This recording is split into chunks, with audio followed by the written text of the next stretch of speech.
I hope you're sitting down for this episode because this one's going to be a wild ride. Make sure your tray tables are in the upright and locked position. We're taking flight into the realm of biogeology with our guest this week on Natural AF. I'm your host, Isaac. And I'm Alexa. And we're really excited to meet Mike Wilkerson at the Living Free Festival this year. He really cracks open some very interesting topics and has the receipts, has evidence, has actually done the field work, gone out to places, taken photos, and has evidence to show for it. So yeah, and this is the kind of stuff you can actually go out and start looking for yourself. Like there's definitely around our area where we live some peculiar places that might not be what we've been told they are. So that's what I love so much about this realm of like discovering things, is that it's not just like, oh, it's in a textbook and this is what it is. It's like, no, you can actually go out and find these things for yourself. Yeah. And he coined the term biogeology. He'll explain it in the episode. But so you get kind of an idea of what we're on about. There are stones that people have called mud fossils that, when examined, literally have DNA in it. They have blood sometimes in it still, that are fossilized remains of organs and parts of the body that mainstream science would claim is impossible. There's mountain ranges that appear to be some kind of biological thing that was turned to stone, and he explores that in this episode. Probably in the second half is where you get into the meat of all that. First half is more about Mike and his history and the amazing story. Yeah, and we still get into, we got into so much in this episode. Like we talk about Mike's upcoming book with his early life experience as a hacker, first of his kind really in America. So we talk about that. We get into some flat Earth theory, which I'm sure we've spoken about it here and there as it's come up. We're definitely never done a full layout of some of the evidence. Yeah, but we're definitely globe skeptics. Like, I don't believe that we're on a spinning ball by any means. I'm not claiming to know what we're on, but that's definitely not it. But yeah, Mike's got some really cool like insights into that as well. And then, the second half is where Mike actually shares his presentation. So if you want to listen, like the first half is fine to listen to, but definitely the second half, I recommend jumping on either Spotify has our video episodes or Rumble or YouTube, and definitely watch the second part because he shows lots of like photos and videos of all this stuff that he's talking about. It's so fascinating. Yeah, you're going to learn a lot, and it's going to be it's a long episode, but our longest episode, Mike takes the cake. This is our longest. We recorded for like 3.5 hours, which we allowed. I knew it was going to be a lot, and I wanted to hold the space for that, so we did, and we made the decision to just put it all out at once because we were maybe going to do a part 1, part 2, but you guys can do a part 1, part 2 if you need to. Speed it up if you need to. Do whatever you got to do, but it's definitely worth the watch. Yes. So in the realm of natural art form, we've got a couple of announcements. We're doing a festival that's going to be very fun. So we're going to be down in Sydney at the My Self-Reliance Freedom Summit. Very excited for this event. There's going to be workshops, there's going to be speakers, there's going to be market stalls, and it's a great opportunity to get out and meet like-minded people and support businesses that hold your similar values and treat you like they want to be treated. Yeah. So not lying to you, not poisoning you, not gaslighting you. Like it's if you know, if you've been there, you get it. Yeah. So that'll be next weekend. I believe it's the 24th to the 26th. It's actually a free event. So if you just want to come for the day, like say you just want to come on Saturday and check it out, it is a free event. So if you just want to come for a day and check it out and, check out the stalls and some of the workshops that are on, that's all totally free. If you do want to come for the full 3 days, all you'll pay for is camping. And then it's optional that if you want to see the speakers, you can pay for them, which is only, I think, $60 to see all the speakers that are on throughout the weekend. And we've got there's going to be some really cool people there. Michael O'Neill is going to be there as a speaker who we had on the show. He's a previous guest of ours. Zev Freeman, for anyone that's in the common law world, he's very well known. He's going to be there speaking. Katie Ashby Coppins, which a lot of people in the freedom, truther community will also know of. There's a really good lineup of speakers, really awesome workshops, and we're really looking forward to it. And we hope to see, a lot of our listeners and people down in Sydney there because we don't often see events like this down in those, the bigger city regions. It is a little bit out of Sydney, but I think it's going to be great. And we definitely hope to see you guys there. So we'll put the link in the show notes if you want to check out more of the info and register for your free ticket. Definitely go and do that, and we hope to see you there. And for those of you that want to see what Natural Art Forum's about, if you won't be at the event, you can always check us out online at naturalartforum.com. And in the States, you can see we have 2 types of deodorant. It is a magnesium-based deodorant. So 60% of people are all deficient of magnesium in the West. But it's really important to have that in your system for, being able to bounce back from stress, from injuries, to, rebuild every cell in your body. You need magnesium. So that's part of why I put that in the deodorant. So it's a different approach to it. So I hope you try it out. It smells amazing. We've got one that's forest, kind of cedarwood, pine, spruce, all that. Another one that's lavender, lemongrass, and rosewood, which is really amazing. It's relaxing. So try those out in the States. If you're in Australia, we have a third scent. It's floral. So grab those and let us know what you think. Please send us a review if you have tried them before. And if you're buying again, you can use the code NaturalAF10 to get 10% off your orders every time you reorder. Mm-hmm. So a lot of businesses will make you subscribe to their products for stuff like that. And we just have that as a thing for our listeners because we really, really appreciate you supporting us and supporting the show. Every little purchase helps, as you know, like we're not funded by anything big and we're doing this independently. So this is how we live. This is how our family makes a living. So we thank you so much for supporting us. Absolutely. All right. Well, without any further ado, because this is a long one, let's get into the episode. Let's go.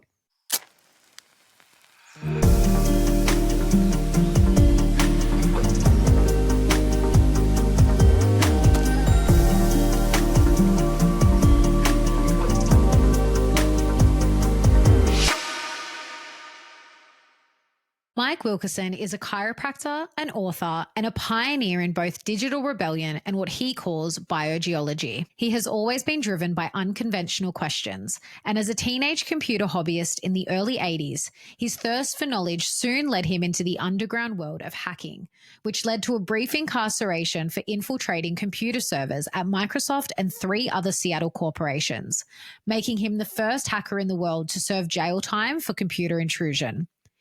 He recounts these groundbreaking years of adventures and misadventures in the formative days of hacking in his memoir, The Hacker Prince. Mike's fascination with challenging the so-called unquestionables did not stop there, and over the decades, he transformed from mischievous hacker to cracker. For the past 15 years, he has worked as a chiropractor on Spain's Costa Blanca, pursuing his mission to improve health, one spine and mind at a time. In more recent years, Mike has devoted himself to independent research into non-standard cosmologies, hidden histories, gigantism, catastrophism, rapid petrification, and biogeology, a term he has coined to explain geology that is of a biological nature. His lectures and findings can be explored on his Stellium 7 YouTube channel. So in the house, we've got the legendary Mike Wilkerson. Good day, mate. How you doing? I'm doing good. Yeah. So good to have you on. Video was great until a moment ago, and now you're all blurry. But I guess you guys have some internet issues, I heard in your last stream. So yeah. we'll do what we can. It's recorded locally, so it should be fine.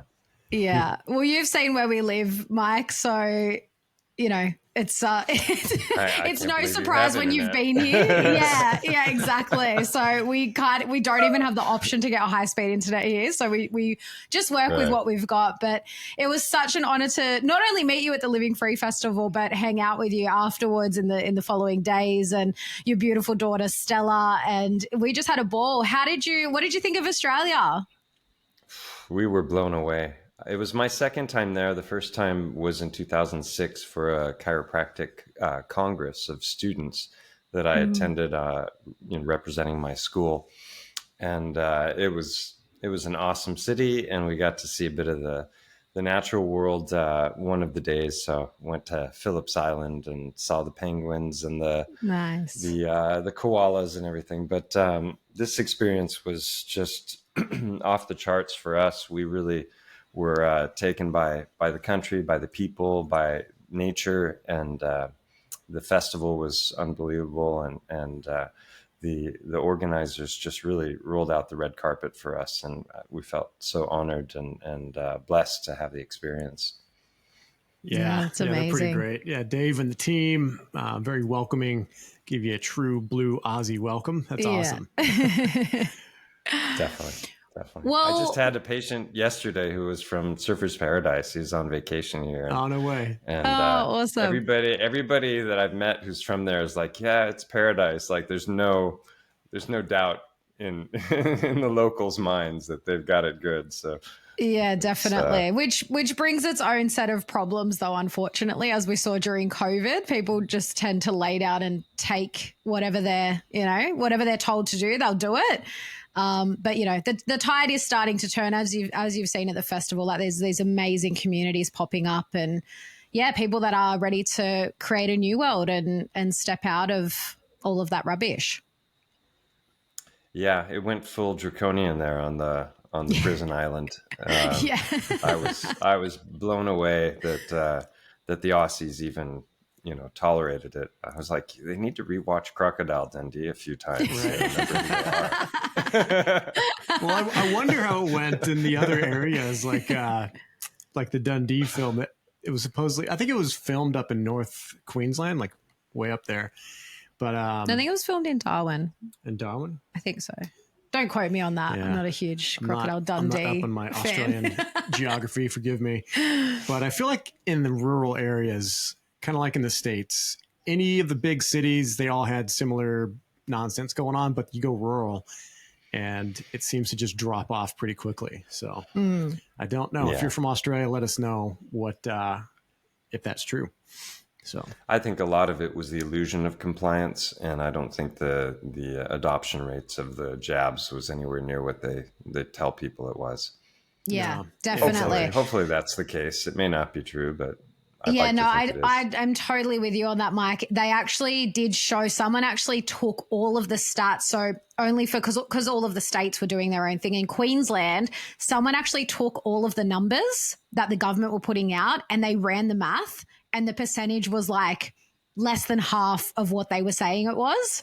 And we were like, well, if it's happening in one state, it's sure to be happening in all the other ones. So I totally agree with you there. Yeah.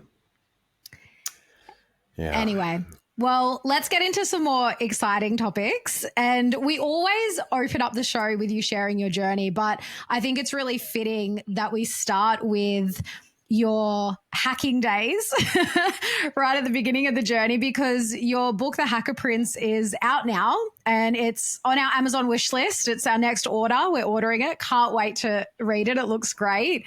So let's start there and like that whole adventure that you went on. Sure. Well, the gateway drug for me were video games when I was in my early teens. And this is back in the days of arcades and the stand-up consoles, and you had to put quarters in. And I knew that they were essentially computers. And so that attracted me to computers and just the whole, the world moving towards more and more modernism.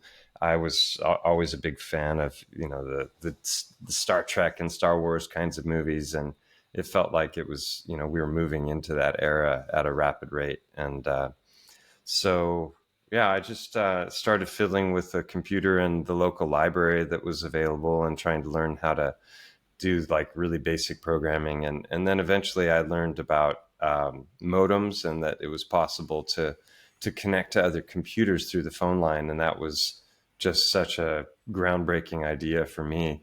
And it took some time before I had gear of my own, but eventually I did and managed to work my way onto a couple of bulletin boards and learned about just the whole concept of hacking, which I didn't even realize was a thing. Understood that it was possible to like kind of bypass the inner workings of the phone systems and make free phone calls. And so that was really how it began for me. And I was probably 12 at the time, maybe 13.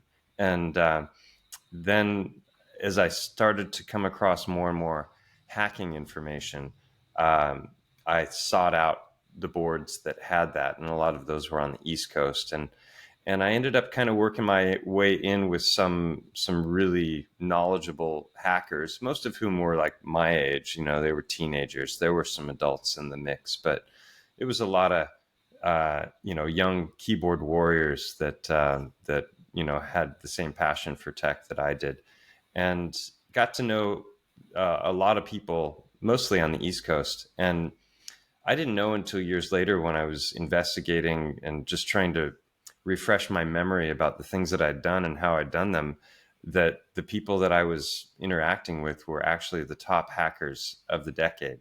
So that was fun to understand, is that they were actually legends, and that there was a whole lore that surrounded the things they did and the hacker groups that they had formed. But I was busted kind of as I was really just starting to gain notoriety in that world in 1985. And I was living in Seattle at the time. I grew up in California, moved to Hawaii from California, and then continued my hijinks, with the keyboard, and then went to a number of different events on the East Coast. So I was actually meeting these people in person. The first time I did that, I was 16, lied to my parents, and was hacked a trip to New York City and stayed with a hacker there. And I tell, the story in detail in the book.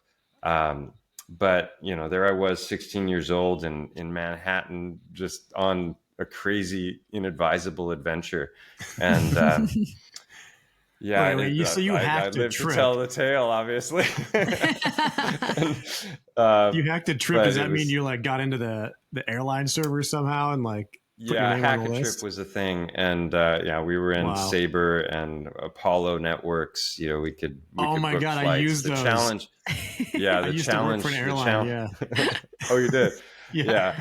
The challenge was actually getting real tickets, and that involved having to fake IDs and things like that. And so we were working, in that direction, myself and some of the other friends that I had at the time that I was busted. So it was crazy times, and a lot of fun. And so then I was busted actually, what's the date today? Today is the 9th, right? In 8 days, on the 17th, it'll be 40 years to the day from the day that I was busted for hacking. Wow. And a whole court case ensued, and the companies that I had infiltrated. Well, I infiltrated a lot of different companies because I was collecting computers. Basically, I wasn't stealing data. I wasn't there to do any damage.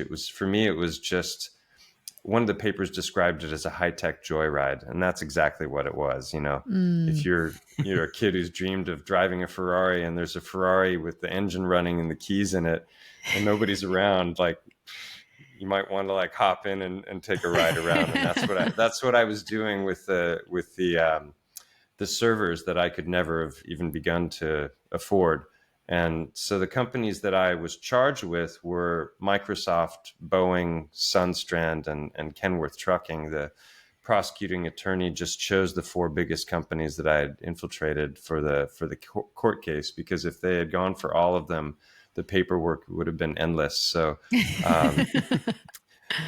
so I ended up, I tell the story, every step of it in detail in the book, but I ended up getting convicted and pled guilty to 4 counts. And there was a whole plea bargaining and things that I agreed to do. And I was sentenced to 2 weeks in jail, 2 years probation, 200 hours of community service, and $2,000 fine.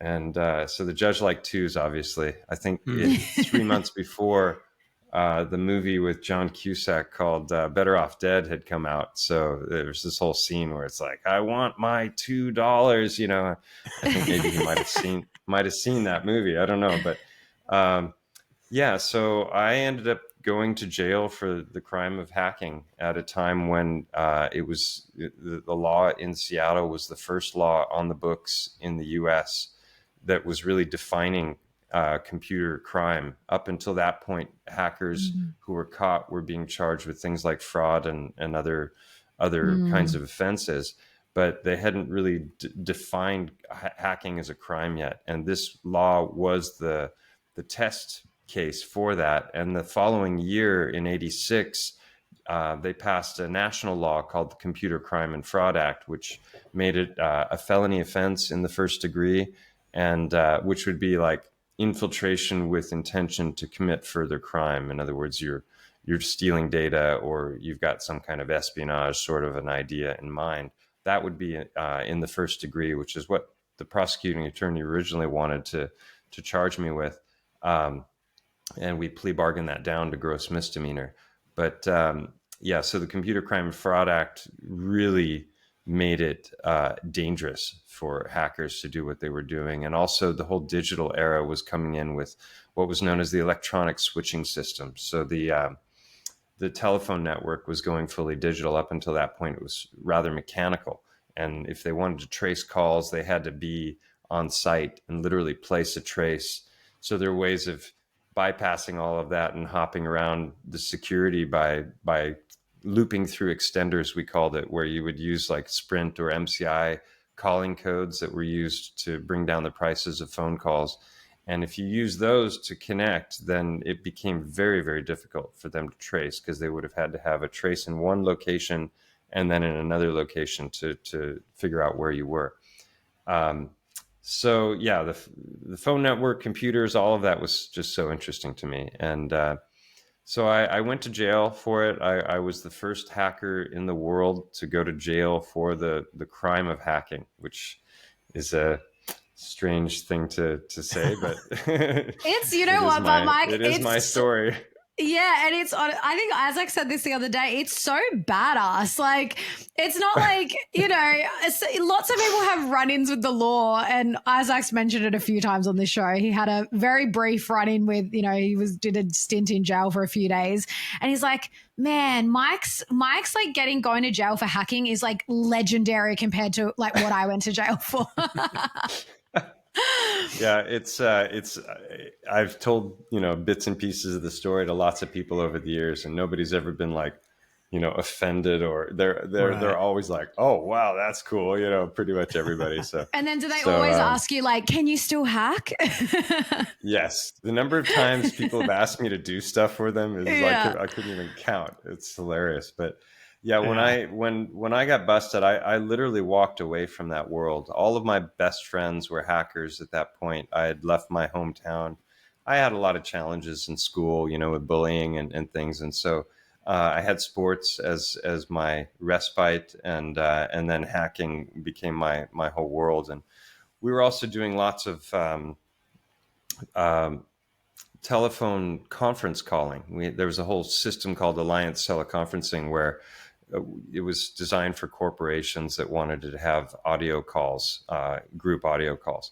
So we were utilizing that system for our own, fun, and we would have these late night conversations, and so I got to know a lot of people really well, and it was hard, but I knew that if I continued to socialize and interact with them, that I was going to be tempted to get back into that world. And with one offense and the new law in place, a second offense would have been devastating for me. I would have ended up in prison probably for multiple years. So, and people like Kevin Mitnick, who's many consider to be the most famous hacker in history, he was in jail for 5 years. And the first time that they put him in jail, the prosecuting attorney convinced the judge that he was so dangerous that he could just whistle tones into a payphone, which they have in the prisons, obviously, so the prisoners can call out, and he could start World War III just from a payphone. and I mean, it's just absolutely absurd. But either they just wanted to stick it to him, or the judge was stupid enough to believe that ridiculous narrative. And so they ended up throwing him in solitary confinement, I think for 9 months for computer crime, because they couldn't have him in the main areas where the other prisoners were, because there were payphones there for them to make use of. So they had to keep him squirreled away in solitary confinement for a keyboard crime that didn't even involve, damage to anyone's lives. So it was really an interesting time. But a lot of people, like, if you, up until recently, if you search for like who was the first hacker to go to jail for the crime of hacking, Kevin Mitnick would come up all the time. and he went to jail for other things like fraud and other stuff before, but he went to jail like 10 years after I did. I mean, that's how OG I am. You know? I was going to say, you're like, that's my title. Thank you very much. Yeah, well, that's a crazy story. And just the hacking of Microsoft is like today is just like, I know. Do you look back now and you wish that you just took down Microsoft way back then? If you knew what Bill Gates was going to go ahead and do? If I had known what an absolute prick, Bill Gates would turn out to be, and family of the most successful, from the family of the most successful eugenicists in history, I would have had entirely different motivations in their computers. So it's a good thing that I didn't know who he would turn out to be, because he's scum of the highest order. Yeah, agree. I would say that to his face. Yeah, I think a lot of people would. It's really funny, actually. I do some social media management for the Australian Vaccination Risks Network, and still it makes me laugh because we actually just had a post that went viral, and still there's always at least one person that comments and says it's all Bill Gates' fault. Maybe not all his fault, but there's always a comment about Bill Gates, and it's like so many people hate him. I think a lot of people would say that to his face.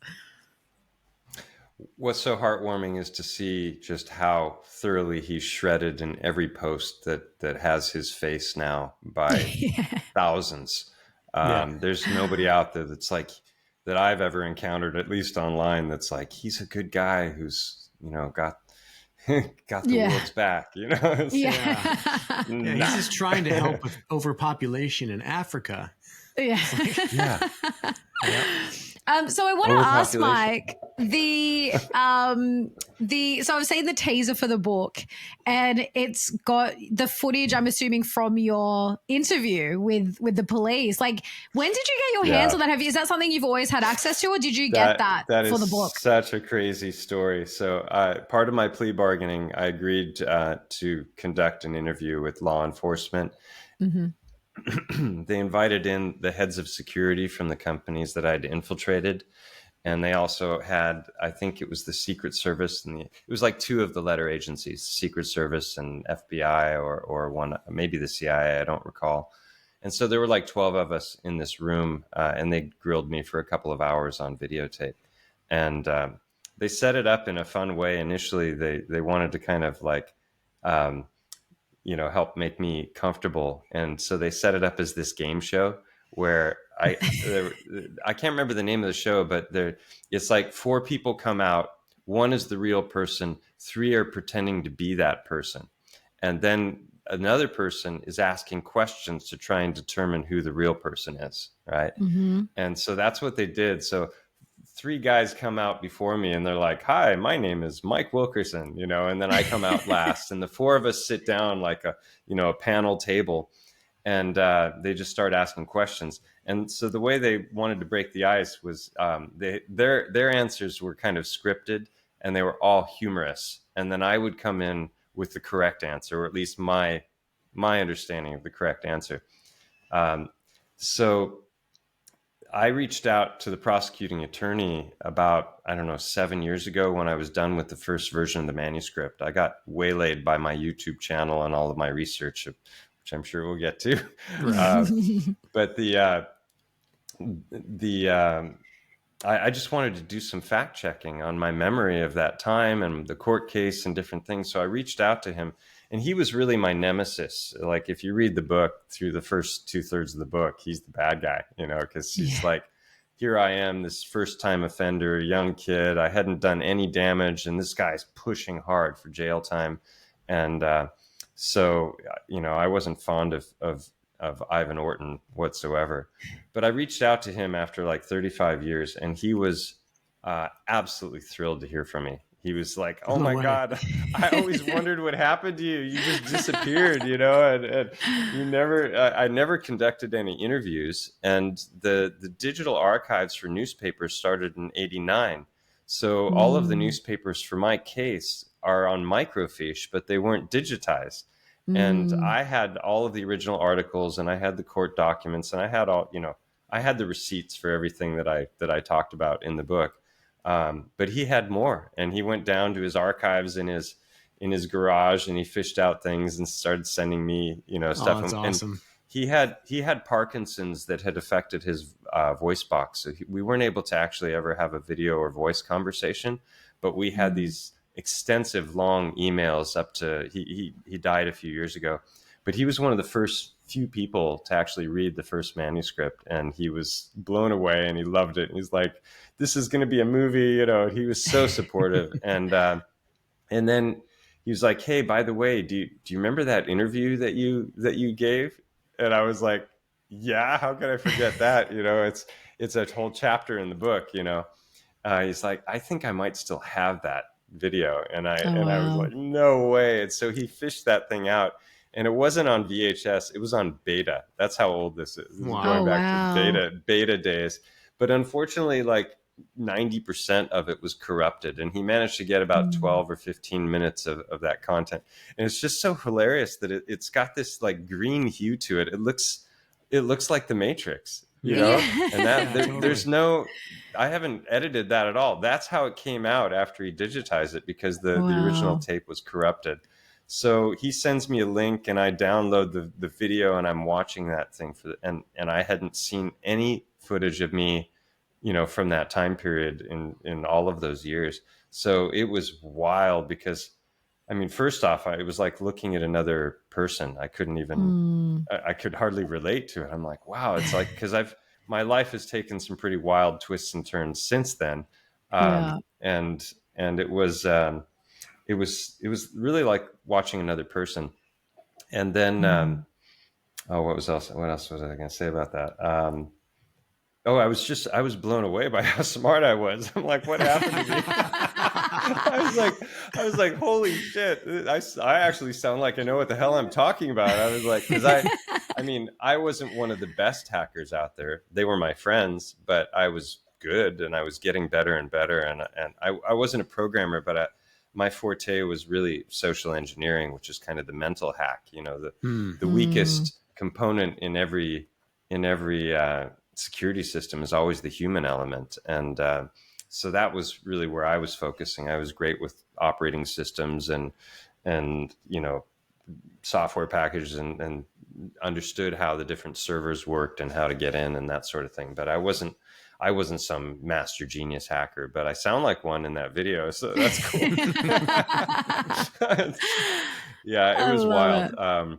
It's a 3-minute promo video that's on my channel that people can see. I made it for Kickstarter like 5 or 6 years ago. I did a Kickstarter campaign just to try and drum up money for the book, for editing and that sort of thing. And I spent a lot of time on that video, and then no time promoting the Kickstarter campaign. So it's all or nothing with Kickstarter. And I got about halfway funded, and then the campaign was over. So I just walked away from the book for a few years after that. I guess now is not the right time. So instead, I've paid out of pocket for all that stuff. So and then I've done an anti-book launch, which is instead of like priming the pump and promoting my book for the last 2 months, I was traveling at different speaking engagements that had absolutely nothing to do with my book. So it's had about the softest start you could imagine. It has not sold many copies because nobody knows it's there. But what I have to say is it's been quality over quantity, because the people who've read my book are people that I have tremendous respect for, many of whom are published authors themselves. And I've just been getting nothing but high praise for the writing and the story and the excitement. And every person has come back and said that it should be a movie. And so yeah, that's point, the next goal then, Mike. Well, Erin, Dave's wife, Erin, is a script writer. So I reckon. I didn't know that. Maybe we'll just get her a copy of the book for Christmas, and we'll just leave that there and see what happens with it. Yeah. I wanted to bring him and gift him to everybody there, but it was still in the author format where it says not for resale. And I ordered a bunch of those before I was due to leave, and it got delayed by 1 day. So I didn't have, I had one copy that I took with me around for the whole month. And I can't remember who I gave it to. In the end, I gave it to somebody, but that was the only copy I had. So I just had it just to show people what it looked like and the cover. And I had some wonderful synchronicities that came into place just at the end, really. The first was Gary McKinnon, who's one of the most famous hackers alive. He broke into NASA and the Pentagon, and for about a decade was the poster child for evil hackers. You know, the U.S. really demonized him. He was from the U.K. and I knew about his story a little bit. I hadn't followed it in depth, but I'd obviously seen him because it was hard to miss him. And he reached out and made a comment on my YouTube channel at one point, which was, I recognized the name, but I didn't quite place it. And then I looked at the photograph and I was like, oh my God, this is Gary McKinnon, the hacker, you know? And so then I started wondering, like, is he here because of my research or is he here because of the hacking? Because I had the Kickstarter campaign and that promo video, and I thought maybe somebody sent it to him or he came across it somehow. But he was actually at my YouTube channel for the YouTube research that or Awesome. the biogeology stuff. Yeah. So we started communicating, and then a week later we had a couple of video calls, and we recorded like 5 hours of conversation and just really hit it off. And I put the first hour up on my channel. It's a video called Hackers from Heaven, which also relates to a chapter in the book. Just the idea that hackers aren't the bad guys. They're the digital Minutemen of the current era. So yeah, especially when you're hacking. The red coats are coming. The red coats are coming. You know? Right. Yeah, especially when you're hacking the Pentagon and NASA, because as we know, there's a lot that's covered up and well, NASA, fraudulent is the only word that comes to mind with NASA because it's all a load of rubbish. But it's God's work, really.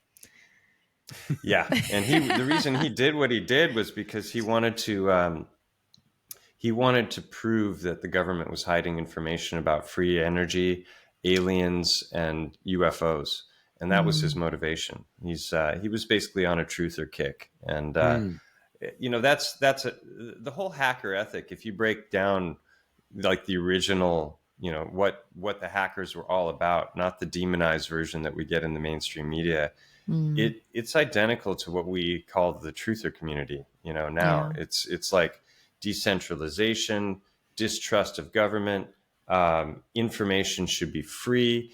Technology is a beautiful thing that could be used to better our lives rather than enslave us. And, these are the ideas. And then there's the whole anarchy rebel aspect of it as well. Screw you to the man kind of stuff.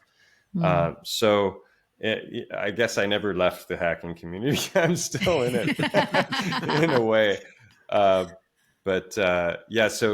Gary McKinnon wrote the foreword to my book. I asked him for a little blurb for the back cover, and he misunderstood my request, and he ended up writing just the most beautiful preface, and I couldn't have been more thrilled. And then the other synchronicity was that just randomly, well, nothing is random, I suppose, but the former head of cyber operations for Interpol came into my office as a patient on vacation. Oh, no way. Yeah. So this is a guy who was the number one man for fighting cybercrime in all of Europe. And he comes into I'm a chiropractor for those who don't know. And he comes into my office for an adjustment in one summer. And we just started talking, and, he told me he was in cybersecurity, and I laughed and said, oh, I've got a little bit of a background in that. And he looked at me puzzled, not something he was expecting from a chiropractor, obviously.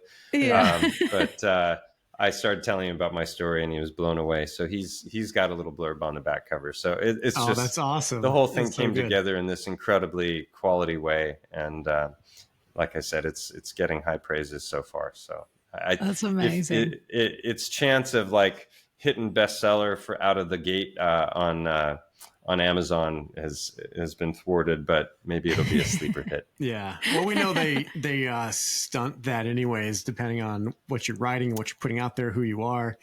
So that's true. Let's play the long game. I didn't go too controversial, but I do take up things like human trafficking and other stuff in the book, because part of my plea bargaining was that I was, or not the plea bargaining, but the sentencing was 200 hours of community service. And I had anticipated that I'd be like picking up litter on the side of the road or something really boring. And 200 hours is 5 full-time weeks of labor. And I was not looking forward to that. But someone reached out to the judge who saw me on television and had this idea. Well, his name is Kenneth Wooden. He passed away a few years ago, but he had started an organization called the National Coalition for Children's Justice. And he was trying to expose already in the 70s and early 80s that there was a systematic capturing and abuse of children that was happening, all over the US. And a lot of those people were making use of the same bulletin boards that the hacker crews, that I was hanging out with were utilizing to communicate with each other and coordinate. And at that time, there was no national protection whatsoever. There was no interstate cooperation between agencies. As soon as you took a child across the border, they basically disappeared. They were yours, So he was trying to expose all that. And he reached out to the judge after seeing me on television and asked him if maybe he would be interested in assigning me to that organization to assist them, because his goal was to create a network for tracking missing children that was nationwide. And so he enlisted myself and a couple of my hacker buddies to embark on that adventure. And so that's why I titled the chapter "Hackers from Heaven," because that was the idea. That was actually a term he coined because he was looking for funding. He was a Christian, and they were reaching out to like 700 Club and these different larger organizations in order to try and get funds to make that network a reality. So I managed to interview him to talk to him in a video call a few years back before he passed away. And we had a really great conversation, and I'll be releasing that eventually on my channel. I have a whole bunch of back content that I haven't even begun to get out there. So that's amazing. I love that. It's such a beautiful example of like when something happens that seemingly is like really bad, like the knock-on effects, like that domino effect that happens. And like, what are the chances that this guy reached out to the judge, like saw you on TV, reached out to the judge, and you're actually able to use those skills for like really good, with really good intention behind it. Take the initiative to that guy for sure. That's awesome. Yeah, and it was actually fun the way he found out about me, because one of his best friends was a guy named George Gallup, and Gallup is the one who started the Gallup polls, which were one of that was like the biggest polling system for elections in the States for many years. Everyone had heard of the Gallup polls, and so George saw me on television and called him, and he was like, "Hey, you should check this out," and that was how it all happened. So. Yeah, it's there's so many, and it might seem like I've revealed a lot, but there's so much. It's a thick book. There's a lot in it, but it's a page turner. I've had 2 or 3 different people who've read it on a single flight and said it was like watching a movie. So that's what I was going for, and I pulled it off. Can't wait! Oh, I can't wait to read it. That's what I love. I just love books, and I used to read a lot growing up, and that's what I love about reading stories, is just like when it actually captures you and like takes you on this journey. Oh, I'm so excited to read it. I can't wait. I saw you've interviewed Joel Schaefer. Oh yes. On your channel. I love Joel. He's awesome, and he and I are going to be having a conversation in November. But he read my book, and he sent me a message a couple days ago, and he's like, "What a crazy story. I laughed, I cried." And, he was just like, he had high praises for it. So that's awesome. It's incredible how it just crosses over to so many different fields of interest. Cause that's like it really does. The counter trafficking thing is so important. I mean, it's something that I was surprised I didn't get involved, but I just, I stumbled across that stuff when I was in college, and just my little thing was I just did like a presentation and a speech to the whole class, informing them for the psychology, because it was in the world of psychology that this stuff was actually like adopted as Hmm. a legit thing that was like Alfred Kinsey and the whole sexual research and all that shit. And it was Hmm. actually embraced by a lot of that community, especially in the more higher educated realms. And I was like, yeah, shocked, bummed, but also very, very ready for a fight. So yeah, I put that out there. And Yeah.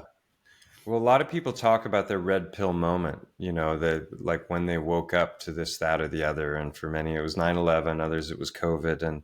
And for me, it happened back then when I was 19, because that first conversation I had with Kenneth Wooden, he was already talking about SRI, satanic Mhm. ritual abuse and the trafficking of children and the horrors of what were being done to them, because it Mhm. was far worse than just sexual abuse, obviously.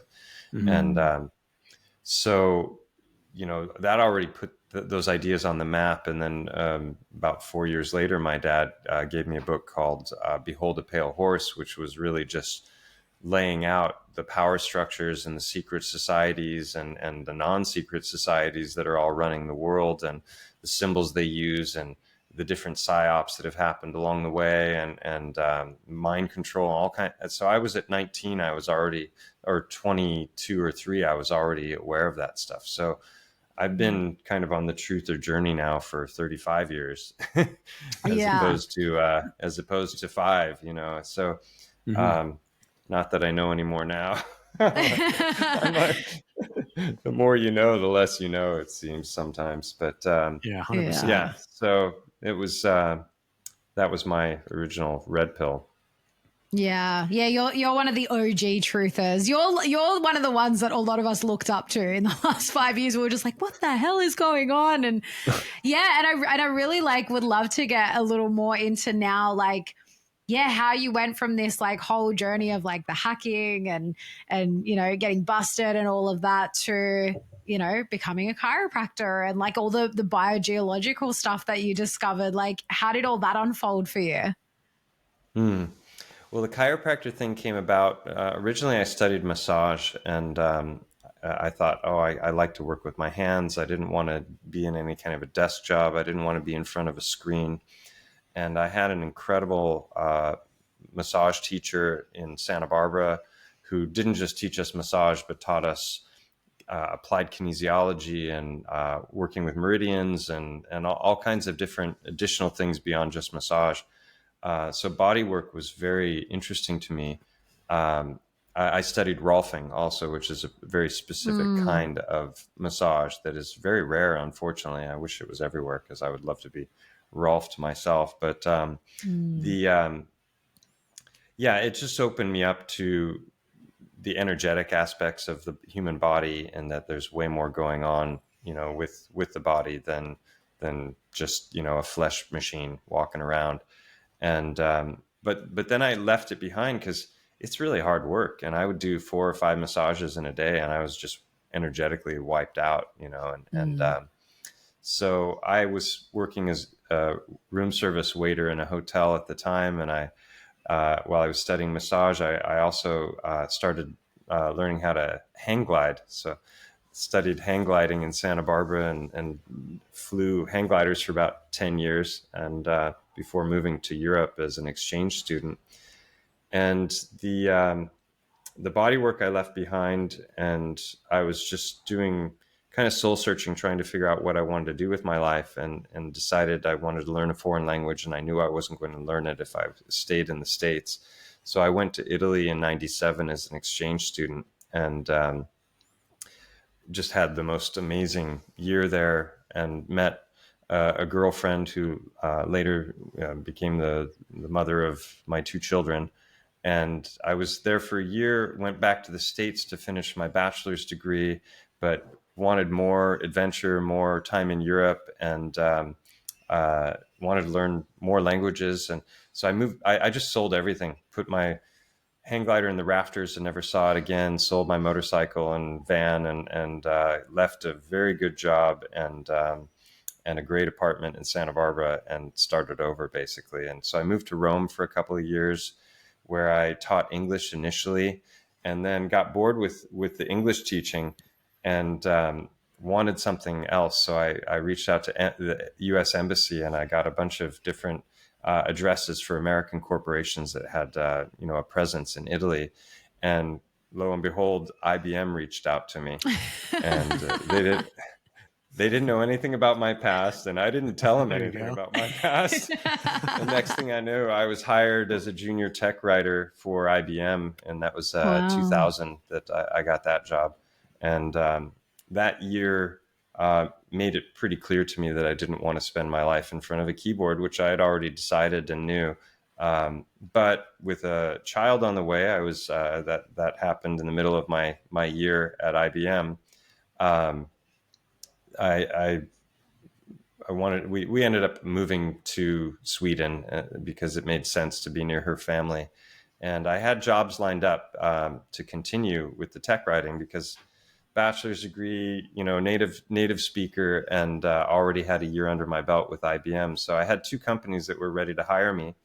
And I didn't really want to go into tech writing, but there were a lot of people who were doing contracting that were on the writing team at IBM, and they were making money hand over fist. They were getting like €600-800 a day for their work, and I was a staff writer making far less, but had the security of the permanent contract. But so right when I got to Sweden, the first week that I was there was a crash in the tech world. Boo.com went belly up, and that was the beginning of all of the tech stocks just plummeting. And so all of the companies in tech in Sweden and around the world went into hiring freezes because they couldn't afford to pay their staff. And so all of a sudden I had left a cushy job and had a child on the way and was living on savings. And so I went back to teaching English, and again, just soul searching. And it was really 2 different slips on the ice, once where I wrenched my back and the other where I wrenched my neck. Oh, California boy, not used to snow and ice. So I ended up both times being helped by chiropractors, and both times I felt immediately relief after the adjustment. And so that was when I started thinking, wow, this is a lot easier than massage and a lot more impactful, because I would work with people's bodies and find entire muscle regions that were just in spasm, and work on them for a half an hour or so just to try and get the muscles to relax. And then as I was going through chiropractic school, I discovered that sometimes you can deliver an adjustment in a second that does the exact same thing, and the effects are longer lasting. So I was really thrilled to come across the profession, but it didn't understand the depth of the profession when I started, because I just saw it as like physiotherapists that manipulate the spine. I didn't understand that there was a whole esoteric vitalistic philosophy that was the underpinnings of the profession, and that it was truly profound, the gift that chiropractic is to humanity, and what the founders were trying to share with the world as far as the understandings. All of the truth, health, freedom community are all espousing the ideas that chiropractic was espousing from the very first book ever written 130 years ago.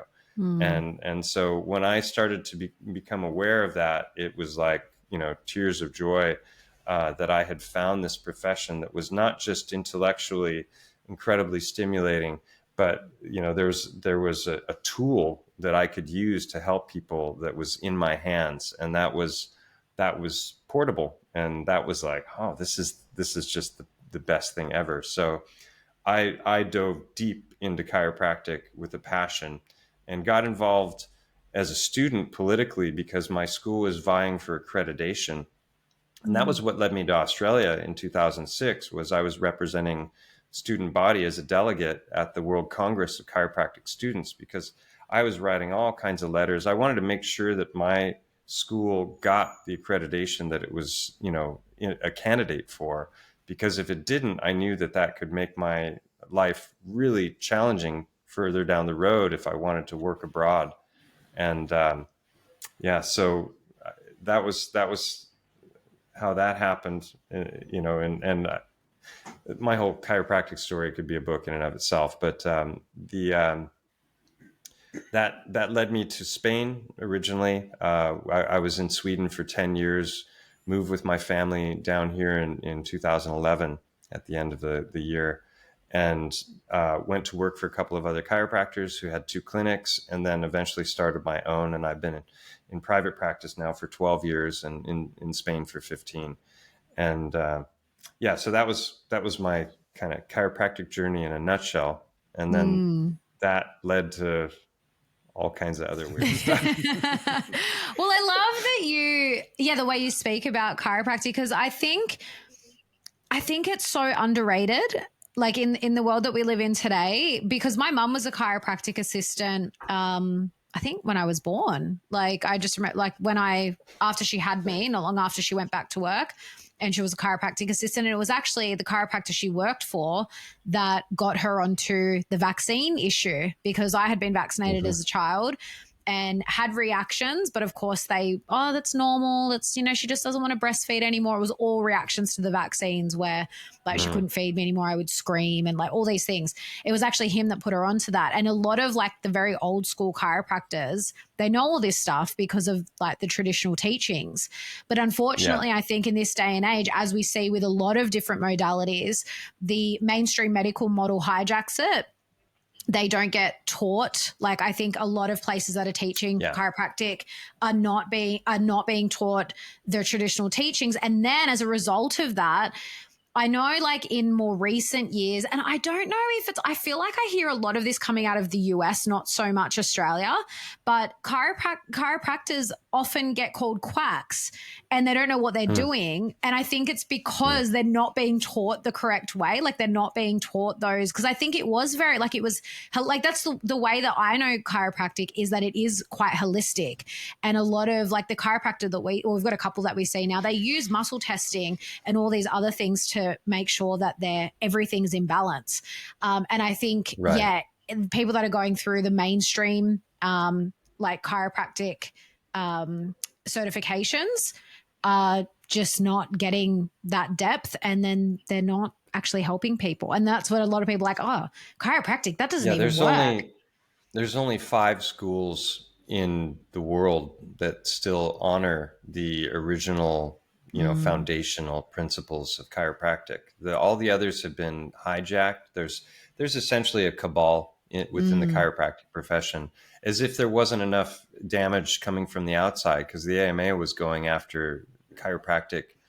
In the 10s and 20s, they were jailing chiropractors for practicing medicine without a license. And they're like, we're not doing anything you do. This isn't medicine at all. We don't give medicine. We don't do surgery. We're not even doing diagnoses and prognoses. We're adjusting the body for the purposes of allowing, removing interference, so that the innate intelligence that governs the growth and regeneration of the body can do its job free of interference. That is the explicit goal of chiropractic. And so it's been totally misrepresented. And in fact, in Serbia, when I gave a talk last year, I was just there recently, but the talk last year was called Rebel Health. And it was innate intelligence, vitalism, and radical responsibility. Because when you understand the truth about health, you realize that it's really in your own hands and not in the hands of some demigod doctor who thinks he knows it all, who's trying to drug you with petroleum-based poisons, And so I talked in that talk about the Rockefeller overthrow of medicine, of the overthrow of education and the publishing industry, both when it comes to news, but also the publishing of textbooks, which are being used in the school. So from the 10s and 20s and the Flexner Report shutting down like half of the medical colleges in the US. So they went after osteopathy, chiropractic, and homeopathy with a vengeance. And this was all borne out in a court case that was started in 1980, Wilk versus the AMA. And it was a class action lawsuit against the American Medical Association that dragged on for 10 years. But in the end, they were found guilty of racketeering and antitrust violations, because they had literally been trying to eliminate the chiropractic profession by blackballing any medical doctor who would even refer out to a chiropractor, demonizing the profession, calling them quacks, saying that it was pseudoscience, and that the public needed to be protected from the snake oil salesman. Projection much? Yeah, exactly. Right? Yeah, it's like it's the classic trick of accuse the others of doing exactly what you're doing. So so that have you ever done was have you ever gotten Go ahead. into, because going back to like the whole American Medical Association, I've been doing little dips into it with the Medici and the origin of the term medicine. Like, what is this? Like, where does this really come from? What are they up to? And it just so happens it coincides right with the whole plague thing. And the first plague doctor, the mask, with the bird, the plague doctor mask, that was one of the Medici. There was no real medical school or anything training back then. They had doctors, but it was very much in its infancy. But as far as I can tell, it comes back to the Medicis, but I don't know that much about them.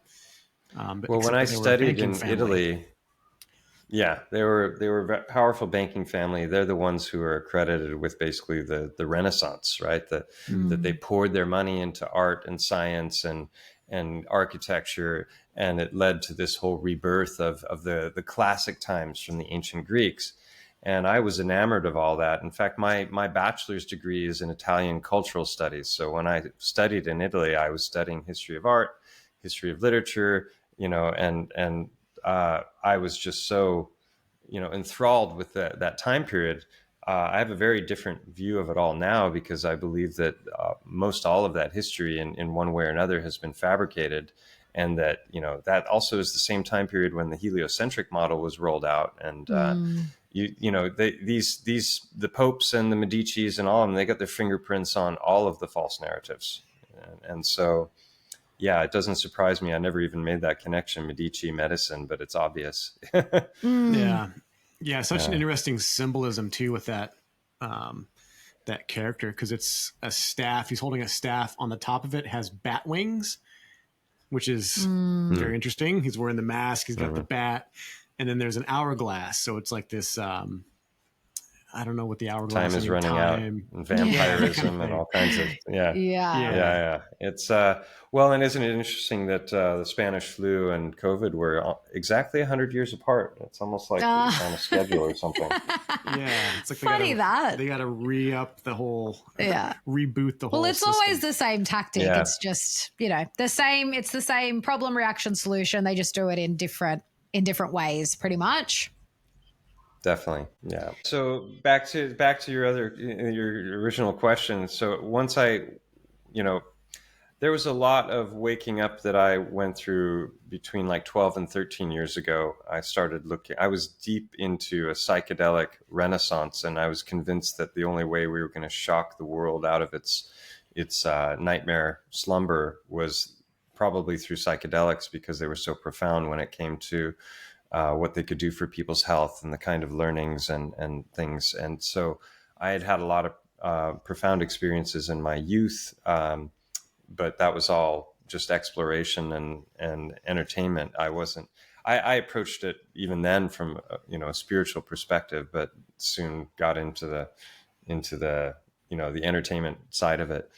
And then through, my time in Europe and raising family and going to chiropractic college and all those things, I went away from it for 20 years. And then I went and I had this whole renaissance myself when it came to that subject. And I started voraciously reading books and listening to interviews and podcasts and presentations on that subject. And I had a whole book plan that I was going to write on my own, what do you say, archaic revival, as Terence McKenna would call it.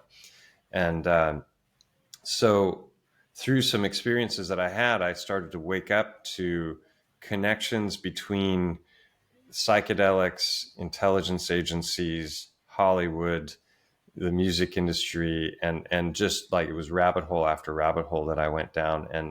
And as I did that and found very, very compelling evidence for things that I had never even considered were possible, I backed away from that whole world. And it was unraveling the threads of a lot of my upbringing. I had a very unusual upbringing with parents who were hippies that were following Indian gurus and meditating, and not the druggy hippies, but the ones that were really spiritually minded. And so everything about my upbringing was alternative. So I kind of grew up in the rabbit hole, I've said many times. And and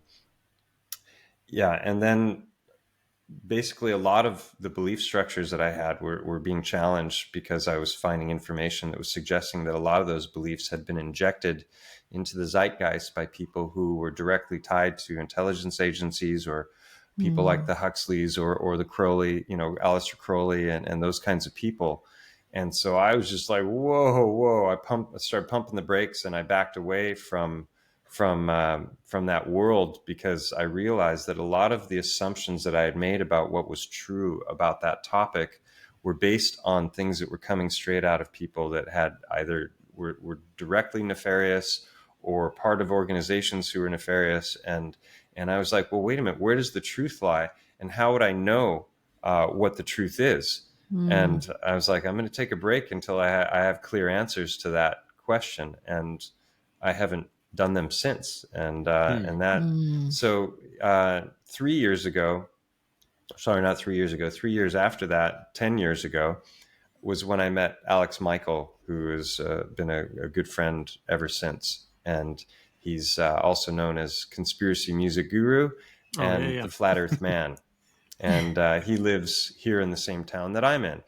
So we've been interesting partners in crime for the last decade, you could say, because I've been there as a friend of his from the very first song that he made, NASA's Faking Everything, through till now.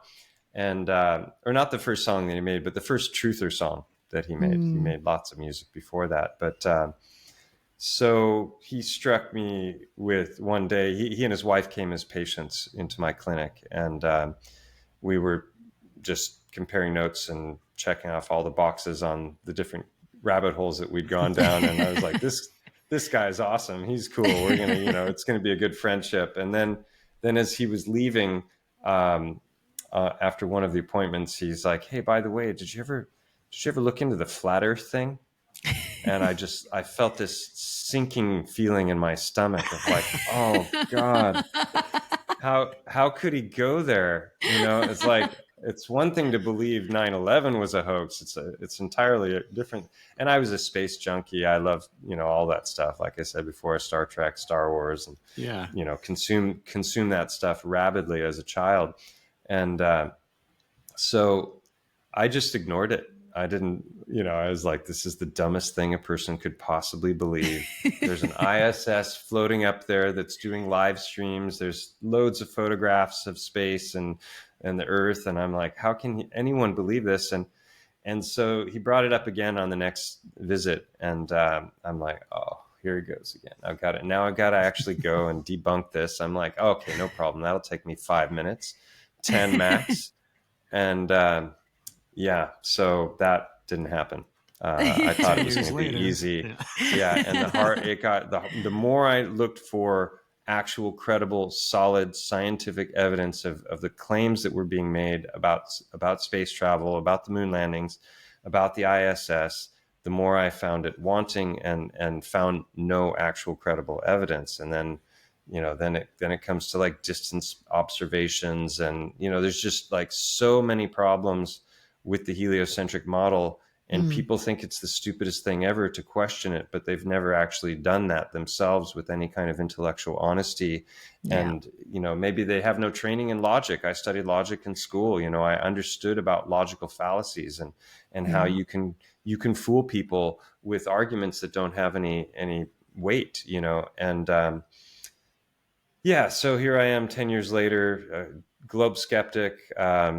I don't believe we're on a pizza floating in space. I think it's far more complex than that. I think ultimately it's a false dichotomy between the flat Earth and the globe Earth, that it's actually specifically been designed to get people arguing and squabbling amongst themselves, and that the truth of the nature of our realm is far more fantastic than that. And there are lots of clues for what it might be, but I don't think anyone truly knows. Nobody's gotten outside of this construct, whatever it is, to view it from a distance.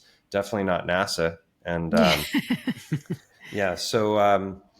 or SpaceX or the Indian Space Agency or any of and if you start to, even if you don't go to the Earth-shaped thing, if you just start to dig into space fakery and all the evidence that's out there for that, then that should, if you can extrapolate further, lead you to the point where you understand that, wait a minute, that means that there's a collusion between countries that have opposing political ideologies and are maybe even at war with each other or in a Cold War, and yet they're all keeping quiet about all the fakery that is space. And that's a very profound thing. You know, most people never get there. They jump from, is this even a thing, to, well, why the lie? And it's like, no, you're getting the questions in the wrong order. If the lie first, how the lie, then why the lie, right? That's how it should go. And they're just going straight to, this is absurd. And so I call flat Earth the skeleton key of conspiracy theories. It's really an intellectual rite of passage, whether it's flat or not. It measures flat, but it's a topographical plane. So it's not a flat Earth, it's flat water. And they tell us water is 70% of the Earth. So if water's flat, how does that work? Yeah, I don't know. I'm going in all kinds of different directions, but that's good. Did you ever see that picture of, I think it was George Bush Jr., Putin, and several others, and they're kind of, I don't know if they're arm in arm, like buddies, and they're wearing these weird wizard capes with purple and like stars on them. And I think one of them even had a wizard cap, like a Mickey Mouse Fantasia hat. Is this a real image or like an AI image? I'd like to see that one. Yeah, but that reminds me of one of the first motion pictures ever made was a trip to the moon. You know, black and white, flickering, video of the era. And in that short movie, you've got a bunch of wizards that are in it looks like they're in an astronomy tower or something. And they're all wearing wizard coats and the pointy hats with all kinds of occultic symbology, and they shoot a rocket up to the moon. So the space programming was literally there from the first year of cinema. Yeah, wow. That's something to ponder as well, right? Yeah, and I loved. Oh, go ahead. No, that's fine. Go ahead. I was just going to say, I loved that this year at the Living Free Festival, that seemed to be a theme that kind of came up. Like, I know that you said it, Mark said it when he was speaking, Mark Gober, that it's not necessarily about proving what it is. We need to focus on like the proof that what they're saying is not true, because that's, when you look into it, that's it clear as day. Yeah, and I have to spot the bullshit. Yeah, and I think we've lost as a collective, we've really lost that just being okay with the wonder and the awe of this realm that we're in, and being okay with not knowing all the answers, because I think that's what's happened with the religion of science now, is that we have to know everything and we have to explain it down to the atom. And it's like, when you start looking at a lot of scientific theory, that's all it is. It's a theory that quite often does not make sense. And the way I see it is, they come up with a theory and then they have to come up with another theory to make that theory make sense. And then the further down they go, they just have all of these theories that don't make any logical sense, but they have to make up all these other lies. Tale. Yeah, exactly. It's hard to pin down what the truth is, but it's easier to start to point out, inconsistencies in models. And I'm a big fan of the neti principle, which is, this, not that you may never know what the truth is fully about anything, but you can get closer to it by eliminating the lies and the falsehoods. And so I think that's what people, the ones who are intellectually honest and go into flat Earth, you want to become a flat earther, go in with intellectual honesty and try to prove the globe. It's the best way. That's how everyone ends up a flat earther, because and you can't do it through Google, through YouTube anymore, because the algorithms are going to feed you hundreds and hundreds of propaganda videos that are not the real evidence, that are straw manning, that are misrepresenting the arguments, that are never truly addressing the most salient arguments that the flat earthers have been bringing up for well over a decade now. Right. So that's what people need to do, but it's a big job. And in one way of bypassing algorithms, I like to, I'll send people to Dave Weiss's app. It's called the Flat Earth, Sun, Moon, and Zodiac Clock app. I don't know why he chose that name, but because he not only can people link it with others and have meetups and that sort of thing, but he has just a plethora of resources and videos, and every single question that you don't even know you'll have, but you will have when you start to dig into it. He has a button for that question and a whole playlist of videos that are out there, but they will not show up because of the algorithm. So even if you know the exact name and the channel of the video and you put that into YouTube, it won't come up. Wow. So you can't go through mainstream searches to find the information because everything is going to lead you off the track. Yeah, that's so it's true. Impressive how that it's such a glaring, obvious thing when you see that, where it's like, even people that believe the Earth is a ball, they have some questions about the moon landing, like big names. I saw a couple interviews with some big guys on YouTube, and they're like, "Yep, I won't touch that." YouTube there's certain conversations that you're not allowed to talk about.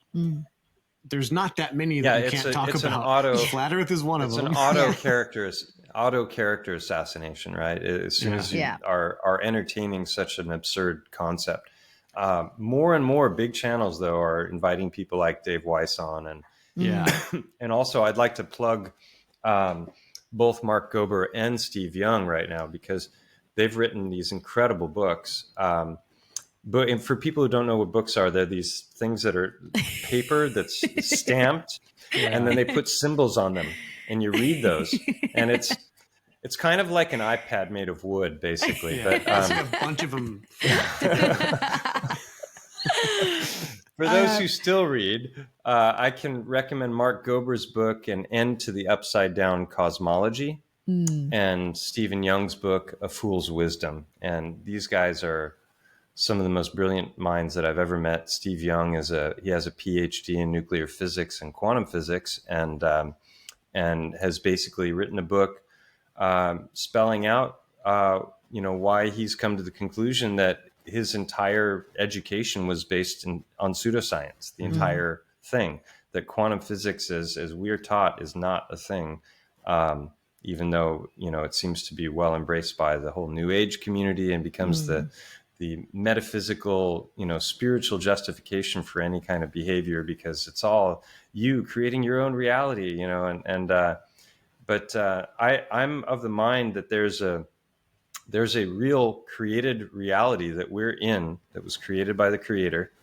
and that there's a matrix overlay on top of that in the form of information, the internet, the stuff that comes through our scrying mirrors, our black mirrors, the phones and the computers, where now, with AI, it's virtually impossible to distinguish reality from fiction. And, because of that, it becomes that much more important to examine our empirical world and what's around us.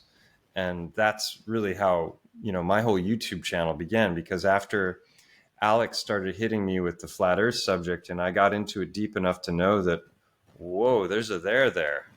This is like this, and like I said, I'd already gone through this unraveling of a whole bunch of other aspects of my upbringing and views on reality in the lead up to that. So I was just like, okay, why not this too? Am I truly open-minded? And, or am I just going to hand wave dismiss this because I've been programmed to believe that there's no substance to it, which is what the vast majority of people do. And luckily that's changing. I mean, in 2019, when Google brought in their algorithms, they were suppressing hate speech, suppressing racist content, suppressing Holocaust denial. But they said in Congress that they were going specifically to go after flat Earth. And that's interesting, because you can talk all day long about aliens probing Uranus, and they've got no problems with that, right? Yeah. You'll get millions of views if you're compelling enough. But start talking about flat Earth, no, we got to suppress that. And it's like, isn't that interesting? shouldn't be that way, right? And Yeah. what happened to free speech and the government that governs least governs best? Like, people don't realize how hijacked the whole system I is. see it correlates to what we talked about at the beginning about how heavy-handed they were in Australia with the lockdowns and the keeping people in the collective herd of behavior modification and whatever they did. I don't know where this goes, but we're closer to what Dave Weiss would call the ice wall. And I don't think there's any accident or any coincidence that it just so happens that Victoria, that, the South Australia, Victoria area, Melbourne, were the most heavy-handed because they're even closer to the ice wall. So they definitely want people So staying this with is why the your lines. image isn't upside down then, right? Because I was wondering about that when we started the call. I thought, We have a special lens on our camera. Why am I seeing them right side up? It doesn't make sense. I've got a special lens that automatically inverts us so that we're right side up. Well, this is what, like, I can relate to that that experience you had with your friend when this was like first put to you, because I had the same thing happen to me a few years back with a friend that I was living with at the time, where he brought up flat earth, and like, he'd gone down a few rabbit holes, but he's not the type of guy you think was a conspiracy guy. I think he really kept it under wraps because people just thought he was crazy if he'd talk about it. And that was the same as me with the whole flat earth thing. I was like, that's crazy. That's ridiculous. Like, I wouldn't even entertain the conversation. And it's just really interesting because as the years went on, and I definitely did a lot of like I really like the middle of 2021. That was when I kind of like had this like experience of quote unquote waking up, and I just started seeing the whole world through a different lens. It was quite the process I went through on the years following that. And but prior to that, like, I remember as a child learning about the globe model at school, and I remember feeling like that doesn't sound right. And as children, that's when we do have this, like, where that inner knowing, unfortunately, it's conditioned out of us very young, but it's there, and it hasn't been, or it depends on what age, but like, it hasn't been completely, adulterated. And I remember feeling that. I remember thinking, that doesn't sound right. It doesn't feel right. And that's one of the things in Australia. I used to think, so if we're held to the earth by gravity's pull, we're technically living upside down in Australia, which just makes no sense whatsoever. Like, we'd probably have health conditions that the rest of the world wouldn't have, because we're like, it just, but as the years go on, you're just so indoctrinated that it's this cognitive dissonance where you're defending this thing, and you're like, you don't actually think about why. And it wasn't until I started looking at that. And I think that's the thing that people have lost to in the research, when we're looking at, like, well, then prove that it's a globe. In the research, I think people have lost their discernment, and because we're so conditioned to just be given, this is all the information, this is what it is, and that's, you don't have to think about it. And we've lost that ability to discern for ourselves what's true and what's not. Absolutely. Yeah. One of my favorite music videos by Alex Michael is called Television Watching News Believer. And beginning, he really drives home this idea that I think it's one of the greatest music videos ever made in history. It's truly remarkable what he put together there. The song, the visuals, he used the movie They Live as the kind of the base for telling the story of the song. And the globe programming is all pervasive from the time we're infants to, everything in school, and you do the solar system model and all of this stuff, and every single newscast and weather program and everything, and every single movie, it all starts with globe programming. Yeah. And it's been that way our whole lives. So it's really, really hard to get out of that. And when it comes to, just going back briefly to the neti principle, Austin Whitsitt has a wonderful, very simple line that's so true of the scientific method when it comes to understanding models and whether there's substance to them. And what he says is that falsification is independent of replacement. In other words, you don't have to have a replacement model. I don't have to tell you what we live on and exactly what it is and explain to you how everything works in order to show scientifically that there's no substance to the globe model. That's the thing, is you can falsify a globe model, but the globers are always going to come along and go, well, we can predict this, that, or the other, and where's your replacement model? And it's like, well, a model isn't reality. Reality is reality. A model is a tool for understanding reality. And you know, in NLP, they say the map is not the territory. You can look at a map all day long and there can be all kinds of inaccuracies, but that's not necessarily an accurate representation of reality. So, you know, reality is all around us. We can go look at it. We can touch it. You know, we can walk across, you know, things. We can make observations across water on a calm day. We can, you know, we can do experimentation, like simple things like that people have never thought about. And when the idea came to me, it was just like, you know, is that you can't have gas pressure without a barrier. Like there's no scientific experiment that can demonstrate the existence of gas pressure without an enclosure. And yet we have gas pressure here. We measure it with barometric, you know, it's called barometric pressure. You can tell when it's going to rain because that pressure goes up and up and up, you know. And so we have that pressure adjacent to the infinite vacuum of space, which is measured in a Torr value of 10 to the negative 17, which is a massive number with 17 zeros behind it. And yet it never sucks away our atmosphere. You know, these are just things that you never ponder when you grow up in the globe model, and you've never actually questioned the model itself. You might have questioned little details about it, but you've never, and same thing with history, going back to the Renaissance and everything. People are, you know, arguing about this, that, or the other when it comes to wars and when things happen, who did what, but they don't realize that like almost all of that might be a complete fabrication. And unless you've really dug into it and started to find out, you don't know. Yeah. You know, there's a couple of things there. So it was fun. This is how Alexa and I actually started talking as friends. I got interested in the temperature of the moon. I would do some tests when I was working in the oil field, and I'm still baffled by it, but the moon does give off a cold light. It's fascinating. Or absorbs radiant heat might be a better way of saying it. Yeah. So there's that. Like you could look at it from another angle, but it's like this stuff is important to know.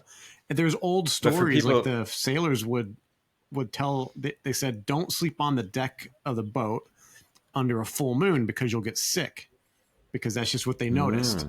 We've forgotten things like that. That's kind of helpful. Like I wish I would have known that when I was in like survival training in the military, especially when you're trying to stay warm. If you're exposed to the moonlight, you can catch cold, or you can like it sucks the warmth out of you or something. The ancients said that the moon was putrefying, and the sun is obviously radiant and is giving life. And so it's like, is that the give and take? Is that just, you know, the yin and yang of our solar system? And the male and female principle is obviously embodied in that, because the moon goes through the cycles that the women go through as well. But for people who don't know what you're talking about as far as the temperature, you know, it should, if there was any temperature change based on the full moon, in other words, the sun from 93 million miles away is bouncing off of the moon and its light is being reflected to us. If there's any temperature change at all, it should be a very, very minute increase in temperature. And not only is that not the case, but moonlight on a full moon on a clear night is far colder than moon shade. And this has been measured by thermometers that are accurate to 1/10 of a degree. And the difference isn't just a tiny bit. It's astonishing. It can be between 8 and 12 degrees difference in moonlight versus moon shade. And that makes zero sense in the heliocentric model. Makes perfect sense if we're in an enclosure and the sun and the moon are not physical objects, but are energetic, and they're doing something entirely different from what we were taught, which is what I believe now, obviously. Yeah. And I love the world of anomalies. When you see things like this, they're like, that's very strange. Like reading Victor Schauberger, just some of the notes from his stuff. I haven't read a lot of his work, but he talked about witnessing the moon at a full. So he was, I think he was Austrian or something, but he was basically a forest manager for some prince or something. So he's outside. He's trying to catch, in this particular story, he's trying to catch poachers who are stealing, you know, deer off the royal land. And so he's out there in the forest, and he's at night, and it's a full moon, and there's like a quartz stone in the lake that he's witnessing floats to the surface and hangs out for a bit and then disappears. And he's seen that happen a few different times where there'll be an actual like white stone float up, but only under a full moon or close to a full moon, somewhere around there. And he's very scientific. He's writing down all these notes. And I'm like, what is going on with that? There's some anomaly and there.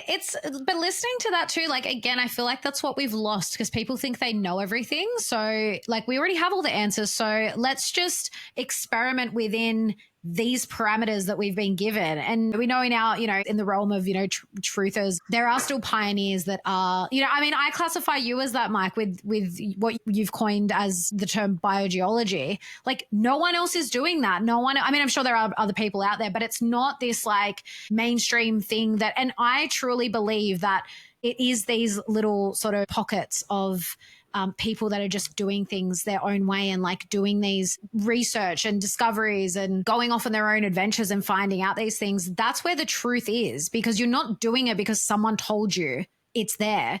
You're doing it because you're finding it out for yourself, which I think is a great segue into how you got into this realm of like biogeology. Because honestly, you were the first person I ever heard speak about it. And I was just in awe because, again, it's like I'd never even had the concept, like the idea ever once crossed my mind. But when you laid it all out, it just makes so much sense. And again, it's like we don't have all the answers, but it's so much more exciting to ponder those things and actually look out. We've got a friend that you met, Jimmy from Miyoko Embodied, that I don't know if he actually showed you photos, but he found a stone that he believes is a heart stone because it's got the same, he's watched your stuff and it's got the same sort of lines. And like, that's just so exciting. Yeah. Well, I just go back briefly to Victor Schauberger. He's been profoundly influential for me. I haven't gone deep into his work, but what little I have studied has, had a profound impact on my worldview. He was working with log jams and movement of logging in the forestry industry. And he knew so much about water that he was able to basically, float these. And he came to understand that there were certain temperatures of water that were really important for the movement of things. And, everything was about the vortex and that spiraling. It looks like a tornado, right? That water does when it's moving. And so his work tied into the work of Francisco Torrent Guasp, which he was the man who discovered the myocardio-ventricular band, which I didn't know anything about. I wasn't taught about it when I was going to chiropractic college. The heart was a fascinating subject to me. I knew the anatomy inside and out. And so when I came across Guasp's work, it was utterly mind-blowing because he had figured out that if he boiled the heart and removed the outer fatty layers, he could just start to pull on the fibers and unravel the heart. And it's one long band that, embryonically it rolls into this knot that we call the heart. And he was saying that the heart is not a pump. Rudolf Steiner said the same thing. And he even said that one of the most important things that a person needs to learn in order to understand the true nature of reality is that the heart is not a pump. And the whole circulatory system that we were given is false, that the heart is pushing blood through all of our blood vessels. And so that is, these were all really profound ideas that intertwined. And I had already been finding these heart stones that you mentioned and documenting them and making videos about them and showing that, hey, these are supposed to be broken fragments of larger structure that have banged around in a river bottoms and activity at the shoreline and that sort of thing. And that erosion has led to this particular shape, which is just a random chance thing. And I was like, no, this is highly specific. The first one I found was a stone that had 23 different anatomical correlations to the heart. And they're very, very specific. It's not me looking at a random rock and going, wow, it looks like a heart and this, that, and the other. It is like, no, this is big, this discovery, because it changes everything we understand about the nature of stone and what is stone and where does it come from. And I had been waking up to that idea because I was introduced to a channel called Mud Fossil University, which isn't a university. It's just a guy in his room that's been sharing information about what he calls mud fossils for about a decade now. And he was presenting the idea that things could petrify much faster than we were taught. Like, petrified trees, for example, we're told that they take millions of years to form. Is that true? Or can that happen in a blink of an eye geologically? And these are the ideas that he was presenting, and I was taken by them. But he was also presenting ideas about gigantism and this former era when everything was much, much larger. And our history books, our mythologies, our legends, our fairy tales, and our religious texts are all talking about a completely different world from what we were taught. And that the stone that we see, we're walking literally on the ancients, that a lot of the mountains and the other stones that are out there, not volcanic, because you can witness volcanoes doing their thing and see the lava cool, but the other kinds of stone, we're given these stories about how they come about that you just accept because, how could tens of thousands of geologists over hundreds of years be wrong? And, so we don't question the overall narrative when it comes to geology, which is that dead animal and plant life is compressing over long, long periods of time and creating these layers that we call sedimentary layers. And then that pressure becomes so great that eventually that rock starts to harden and swirl. And that would be like our marble and those kinds of stones that have a very biological look to them, but they're not really biology, but they are biology. It's just that it's happening through compression and these incredibly long timelines. So I never even questioned that for a moment, or considered that it might be true that it's not true. And so he was also on Google Earth a lot. In every third video he made, he was talking about this dragon in the Sahara Desert that's attacking a fish that's actually spoken of in Greek mythology. And there was a Greek writer that talked about this great battle that ensued between the Leviathan and the Behemoth. And it took place in that exact location that he was finding this stuff on Google Earth. And so he would go in and he'd show the anatomy of the fish and the anatomy of the dragon. And I was like, okay, this is pretty wild. It's way out there. We're talking about a dragon that's 1,000 miles long. Well, if that's true, obviously it wouldn't work on a spinning ball the size they told us, because the thing would just take some steps and be right back where it started. It wouldn't be able to fly. It wouldn't even be able to stand up because its head would be outside of the atmosphere, so it wouldn't be able to breathe. So I recognized early on that this guy's cosmology was kind of wonky, and everything that he was presenting it using NASA information. And I already knew that NASA was full of bull. So I'm like, yeah, but these ideas make a lot of sense if the Earth is, say, maybe much larger than we were taught, and it extends much further. We already know from mainstream geology that there was an era of gigantism, that there were giant trees and that there were giant insects and giant beings. They give us the dinosaur narrative, but that also justifies the heliocentric model, because comet strikes, asteroids, and all that kind of thing are the risk that we all run every day, that the entire human race might be wiped out forever because we haven't managed to get off of this rock in time before we get hit by something, right? So that's a justification for their space program. Elon Musk going, the trip to Mars, like as if there was something on Mars to go to, right? It's just a rock that might have water in their model, right? It's like, it's absolutely absurd that we're going to get all of the resources that we would need to thrive on another planet that's so far away. It's just like, the more you think about it, the more you realize that, okay, these are just black holes for loads and loads of money. And they're presenting these ideas that alter our worldview in ways that I think are very destructive, because they don't match the reality that we're given. We're told we're on a spinning ball. We feel no motion. We're told that things curve, but we can find no curvature anywhere. And we're told that vacuums can exist, next to a pressurized system without sucking all the gas away. So it's just one thing after another that doesn't match up. So I had problems with his research, but I was open-minded enough to incorporate these ideas that maybe petrification could happen very quickly, and that stone might not be what we were taught. And so that just caused me to start looking at everything around me with new eyes.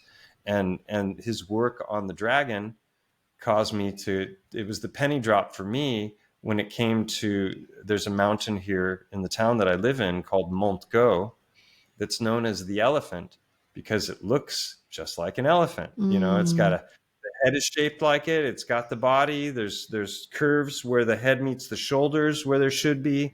And there's an eye socket exactly where an eye socket should be that doesn't just look like a cave. It looks like an eye socket. And so that was how it all began for me. I just got on Google Earth one night going, no way, this can't be real. Like, is this really, like, look, I've totally got goosebumps, right? Just thinking about the experience. Yeah. And so after about an hour on Google Earth, I had a list of 10 different anatomical features. That's already a really long list, right? The head, there's a deep canyon between where the legs would be. And you can see the remains of a rib cage and the spine. And it's just like, am I in the Twilight Zone right now? I could not believe what I was finding. And so that was the initial just foray into an investigation of like, what if? And I would never have guessed that I would find the things that I found.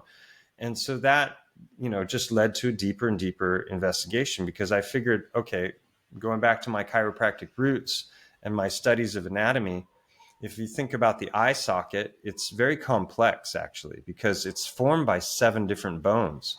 And those bones have meeting points that are known as sutures. And then there's openings between those bones that are fissures where the optic nerve goes and blood vessels. And then, there are attachments to muscles. And there's a lot going on inside the eye. It's a very complex structure.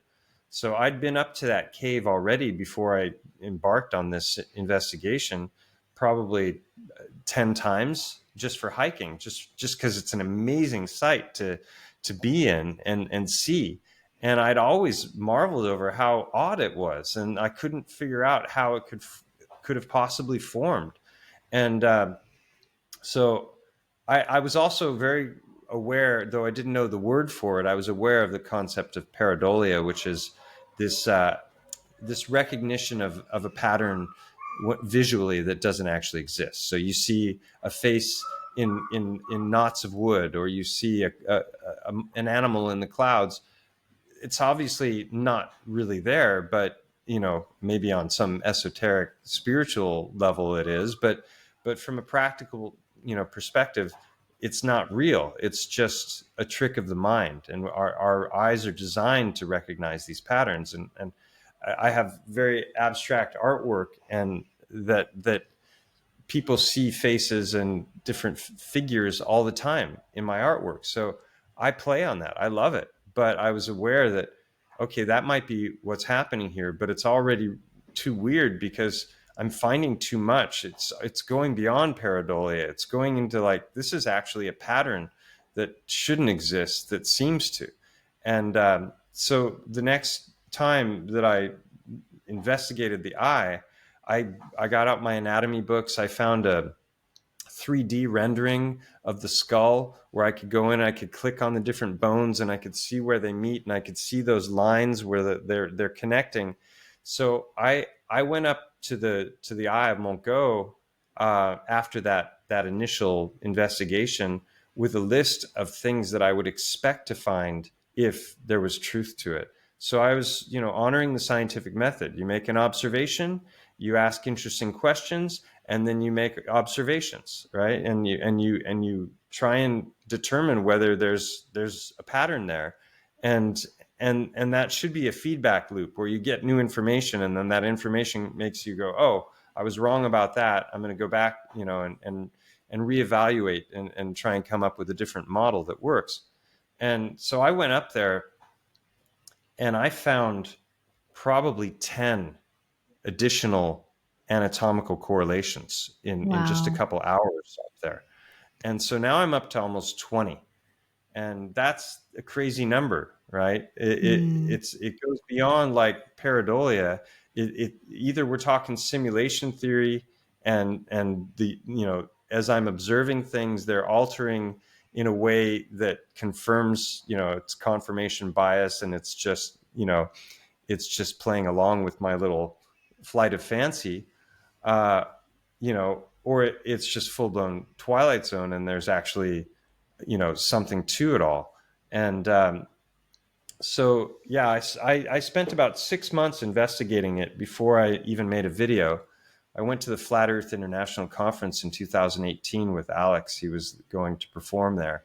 And I got to meet a lot of awesome people, you know, Bob Nodell and Dave Weiss and a whole bunch of the other OG flat earthers that were the ones that were producing all the really quality content before the algorithms rolled out. And I showed what I was finding to a bunch of people, and they're like, you have to make videos about this. This is unbelievable. And so I had a whole 5-part series planned out before I made the first video. And the first video is just an overview, which I've just given. The second is specifically about the eye. The third is about the ear, which I never would have dreamed existed, but there was a portion of the mountain that could already be seen from Google Earth that everything is like white or gray on the mountain because the limestone oxidizes. But if you pick up the rocks or you break them open or something, you see color inside. It's reddish inside. Just like if bone were to oxidize and then you were to break it, you would expose the remains of the blood and the other things. And that's what it appeared was happening in that section of the mountain, because it was shaped like a quarter moon. And so I had the idea, well, maybe there's a cave up there. This is after I'd already thoroughly investigated the eye and begun to make videos on it. And while looking for the name of the road that would go up to this section that looked like an ear, I saw a link on my Google search for Cova del Migdia, and Cova is the Valenciano word for cave. And I was like, there's a cave there? Like, that's what I was looking for, you know, is a cave there. Yeah. And so what I had no idea of is that there was a team of archaeologists and geologists who went up there. It's at 375 meters altitude. They had to have harnesses and ropes just to get into the entrance to the cave. And they went up and they were fully documenting the internal structure of the cave. They had LiDAR, like 3D renderings of the internal structure of the cave. There were bodies up there that they excavated, skeletons. There were cave paintings. It was crazy. And they had 3D fly through photography. If you wear the red and blue glasses, you can like fly through the cave. And then they're showing this 3D rendering of the inside. I'm like, that looks like an ear canal. Wow. You know, it was nuts. And so I've never been up to that cave myself, because you're not allowed to go up there, and I would need to have harnesses and ropes and everything. But they documented it far, far better than I ever could have myself, with all kinds of technology I wouldn't have had access to. So with the ear, that brought me up to about 30 correlations. Wow. And so if you think of games of chance, I've talked about this many, many times, like rolling snake eyes, double ones. You know, what are the odds? Well, it's 1 in 36 that you're going to roll it. Well, rolling it 2 times in a row, 3 times in a row, 4, that number gets astronomical very, very, very quickly. And so if you're looking at a list of very specific anatomical features that are not just like, oh, it kind of looks like this, could be, but I don't know, but like stuff that is highly specific, the odds get very astronomical very quickly when the list is 10, 20, 30 long. And so the fourth video was all about the tissues of the mountain, which is basically analyzing limestone, which is what the mountain's made of, the mainstream geological narratives about the formation of limestone, and then looking at alternative takes, which was Could this have been a creature? And if it was, how would that look? And what is the structure of bone? And what does it look like inside bone? And what is the composition of blood and all of these kinds of things? And once again, because of my chiropractic training, and I studied histology, which is a study of tissues, as one of my courses in school, I had this foundation for this thing. I have no formal training in geology whatsoever. But if any of this is true, then major cornerstones of geology are based on, falsehoods. And so the fourth video is in the spirit of a crime scene investigation. Like, obviously, if this was a creature, it's dead now. It's turned to stone. How did that happen? I don't know. But what's going on? And so, yeah, the fourth video is about that. And the fifth was additional discoveries that were made up in the eye socket when I took some friends up there. And one of them noticed something that I hadn't noticed, which is that there's this structure that comes upward and it juts upward like a wave that's about to crash. And it's right in the socket, exactly where an eyeball would have been. So Wow. if something is so profoundly powerful that could turn a 3 mile long, 1 mile tall elephant into stone, then it would probably blow out the eye, right? Because the eye is this soft gelatinous tissue, but the backside of the eye would have remained anchored in the eye socket. So I'd already theorized that's what I was seeing when I was up there the first time, but I didn't have any evidence for it apart from the fact that it had these channels going into the backside that bifurcated. They branched off just like blood vessels would branch off, and they don't make any sense from an erosion perspective. That you've got a larger channel that then goes, and then you have small channels branching off from that. Water couldn't do that, right? There's no way. I mean, the official story for this kind of limestone, it's called karst, is that water erosion has led to little fissures forming in the stone, and then the rivulets of water then slowly expand over extensive periods of time, and that's how these channels form. And it's the reverse of that, because you've got this smaller and smaller channels, just like blood vessels, just like trabecular bone does, which is that we have our cortical bone, which is the thick bone, which is our long bones and our skull and everything. And then in the middle of that is another kind of bone called trabecular, TRAE, that looks like Swiss cheese, and it's fractal. And so you can see it with the naked eye, or you can look at it under a microscope, and it looks identical under a microscope as it does under the naked eye. And that's where our blood is formed. Our blood plasma is there, different kinds of cells. And so that has a particular composition. You can centrifuge it, and you can separate out the red blood from the plasma. You can take the water out of the plasma, and what you're left with there are these long-chain fatty acids known as albumin, and they look just like crystal, quartz crystal. And it's like, this is bizarre. Every aspect of the mountain is matching Titan anatomy. So I never would have dreamed that. I've examined it with microscopy. I've done with the heart stones. I had them CAT scanned. I broke them open. I sliced them. I polished them. I've shown them to one of the greatest living cardiologists in the world, who was the right-hand man of Francisco Torrent Guasp. He was the one who facilitated his first dissection of a human heart, a man named Manel Ballester, who is in Barcelona. And he and I had a video call, and I pulled out a bunch of these heart stones, and I showed them to him. And I was pointing out the anatomy, and he was utterly blown away. It was never something he'd even pondered or considered, but he was open-minded enough to recognize that what I was showing had substance. And at one point I was going to give a presentation to a bunch of doctors, and I asked him, hey, I'm about to talk to some people, and I'd really love to know, like, what's your conclusion about what I showed you? And his response was, it's an incredible discovery. Congratulations. And he had a little trophy emoji that he added. And I was utterly blown away. This man is literally Guasp's like best friend for years. And he's on board with the theory. So obviously he's not a geologist, and neither am I. And a geologist would say, well, these are the ramblings of a madman. You know, this guy Right. is suffering from the Dunning-Kruger effect. He knows a little bit about geology, thinks he's an expert, or he's cherry picking his information. You know, he's just picking out stones that match his narrative. You know, he's had a lot of time to look for them. Or, you know, pareidolia or the doctrine of signatures, all of these different things that I was already aware of.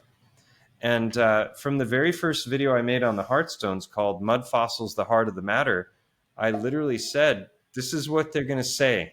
I'm just putting these ideas out there because I know I'll never get published in a mainstream geological journal, because if these ideas are true, they destroy major components of geology. So the likelihood of me getting something accepted in a reputable journal is slim and none. So I'm not going to waste all my time, you know, doing scientific study, or at least, you know, a written study to publish, because it would be a waste of time. So I decided to just give all the information away.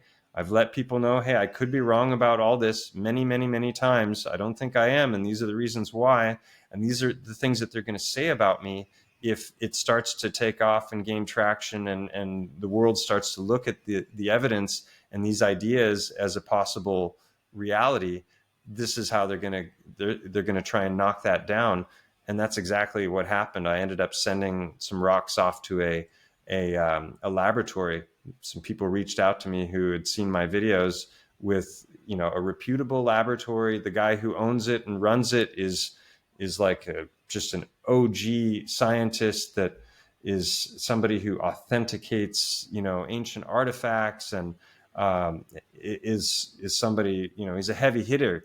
And I thought, finally, I'm going to get some real analysis of these stones. I'm going to get some numbers. And even if they don't conclude the same things I've concluded, at least I'll have the data that I can, because I have a friend who's a PhD in microbiology and another friend who's a PhD in molecular chemistry. And so we're, you know, looking at these different ideas surrounding, well, could things petrify in an instant, and how would that happen? And that sort of thing.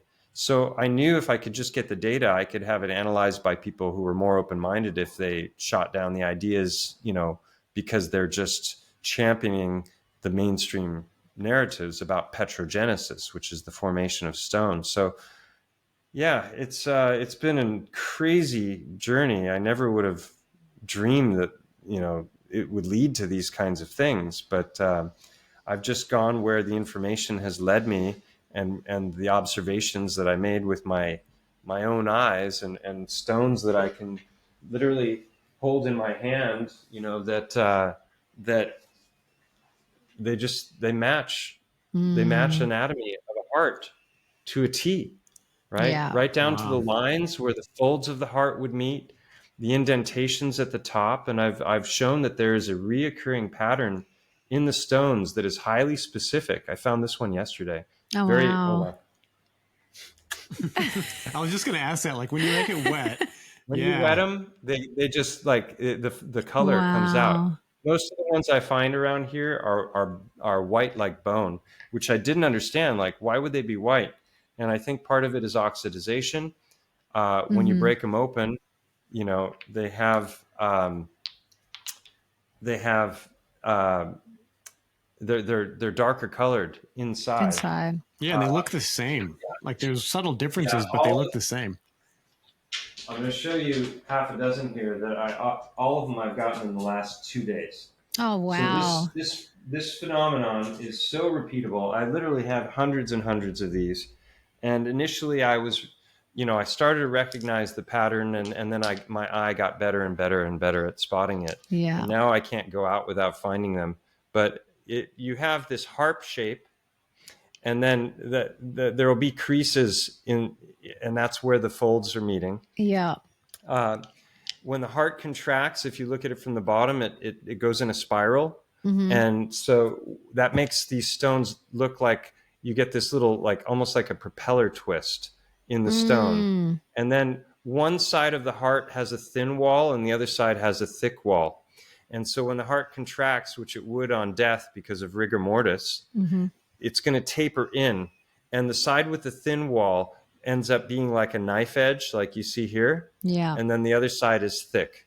Yeah. And that's so So you've got blood vessel openings or creases or indentations at the top where the aorta and the vena cava, the two biggest blood vessels in the body, come out. Then you have the tapering in on the sides. You have a faceting on the front, and then the backside will be either flat or concave. You have that twist, and then you have those lines. Those are all very specific features that can't be explained by a rock banging around in a river bottom. So regardless of whether these are hearts or not, they are extremely specific, and I've recognized a reoccurring pattern in stone that should not exist based on how we've been told stone forms. Yeah. And so that's why this is so significant. Again, I found all of these yesterday and the day before, and you see it's a, well, you know what's there's your troubling there's your is knife why edge. are there so many? Yeah, that gets into, so, I talk about this enthusiastically, but it is also an incredibly dark subject, right? Because we're talking about a cataclysm where the shit hit the fan and all biological life turned to stone in one form or another. And that's a harrowing idea, right? So again, you've got the indentations at the top. You've got this concave backside. You can make out the twist very prominently in that one. Yeah. Each one of those being very specific. And this one I found yesterday as well. See how the color? Yeah. And there's that the hint of the sulcus line. Yeah. And then the flat backside.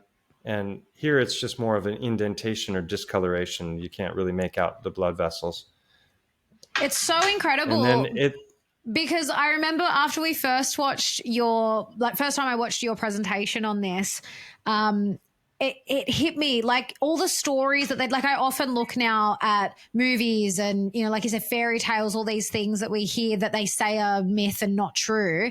But that's the age old story of the witch that turns people or things to stone. And after watching your presentation and seeing these things that are petrified, I often wonder too, is there black magic involved? Because that's what we're told in the stories. It's the evil witch that turns things or people to stone. So there's just, it opens up this whole other world of potential possibilities.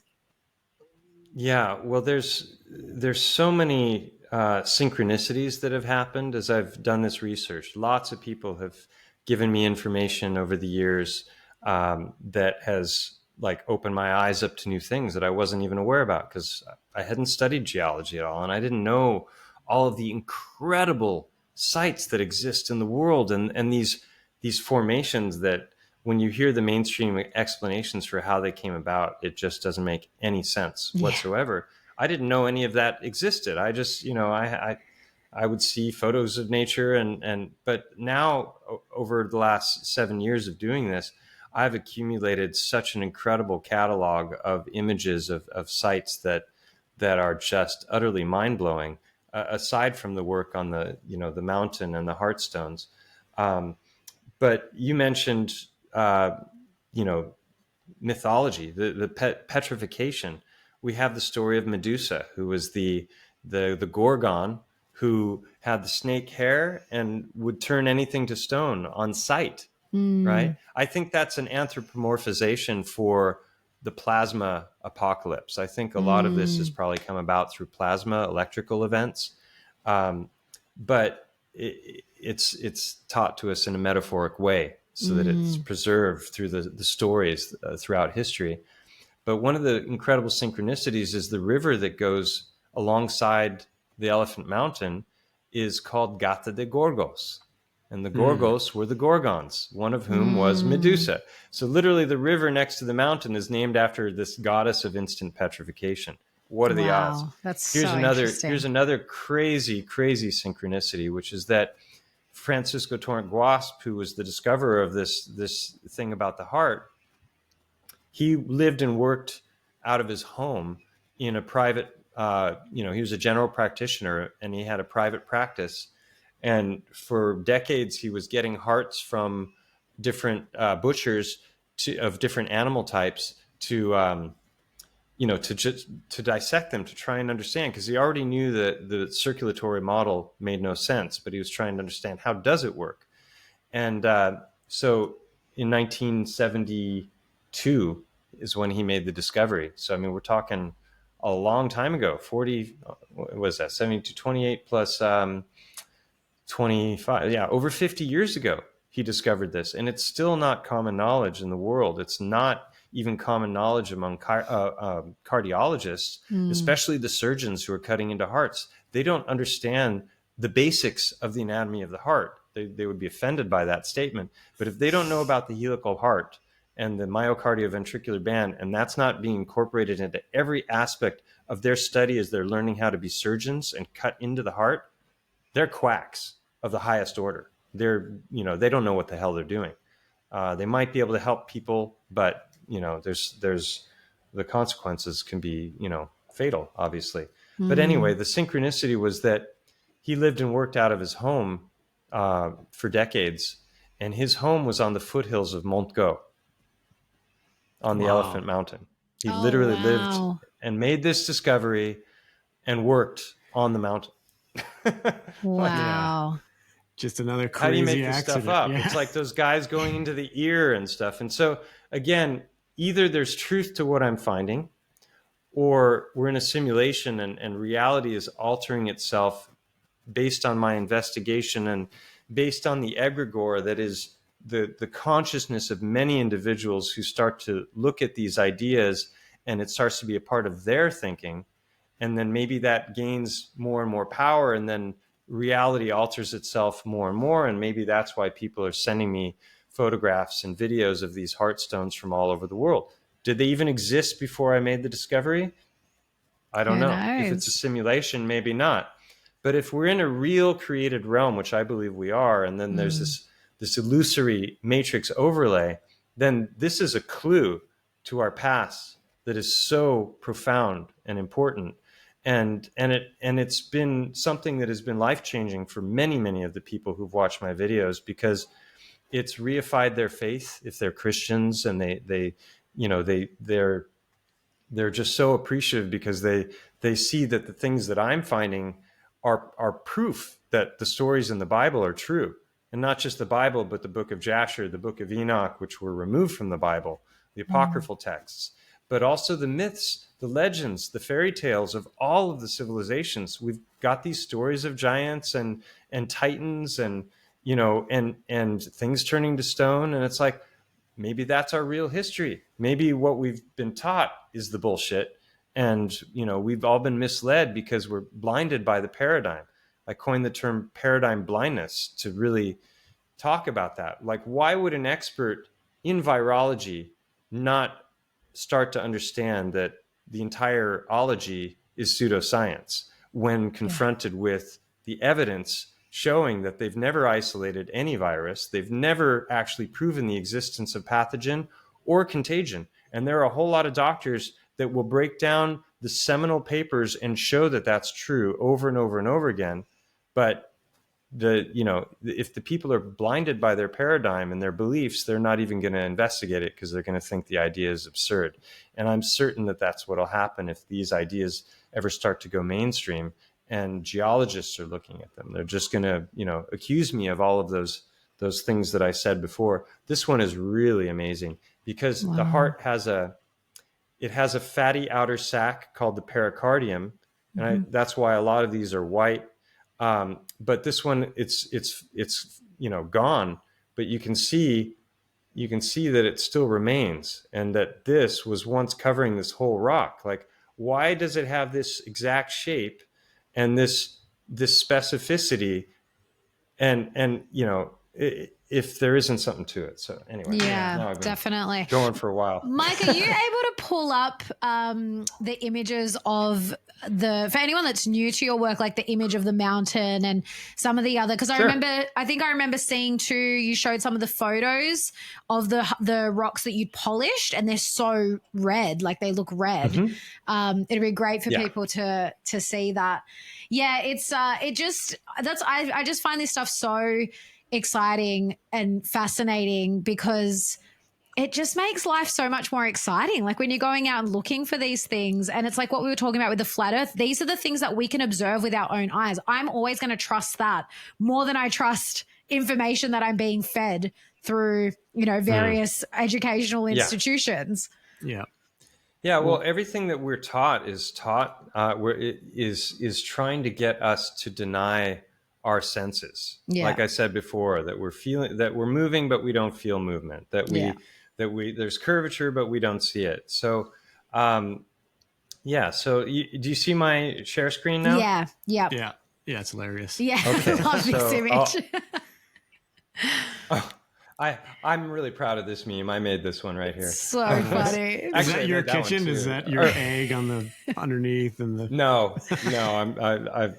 I'm not that bad, but yeah. So let me. Let's For see, anyone listening, definitely go and watch on YouTube or Rumble or Spotify video. But if you can't watch, there's an image that's got, this is your brain and it's an egg. And then the next image is, this is your brain on NASA, and the egg has been cracked. The shell's in the pan's off the heat, and the egg's underneath in the bottom of the stove. And the handle is being, heated up to red hot, so that when you go to try and pull the pan off, you're going to burn your hands. It's just a hilarious thing. So this is really kind of how it began for me.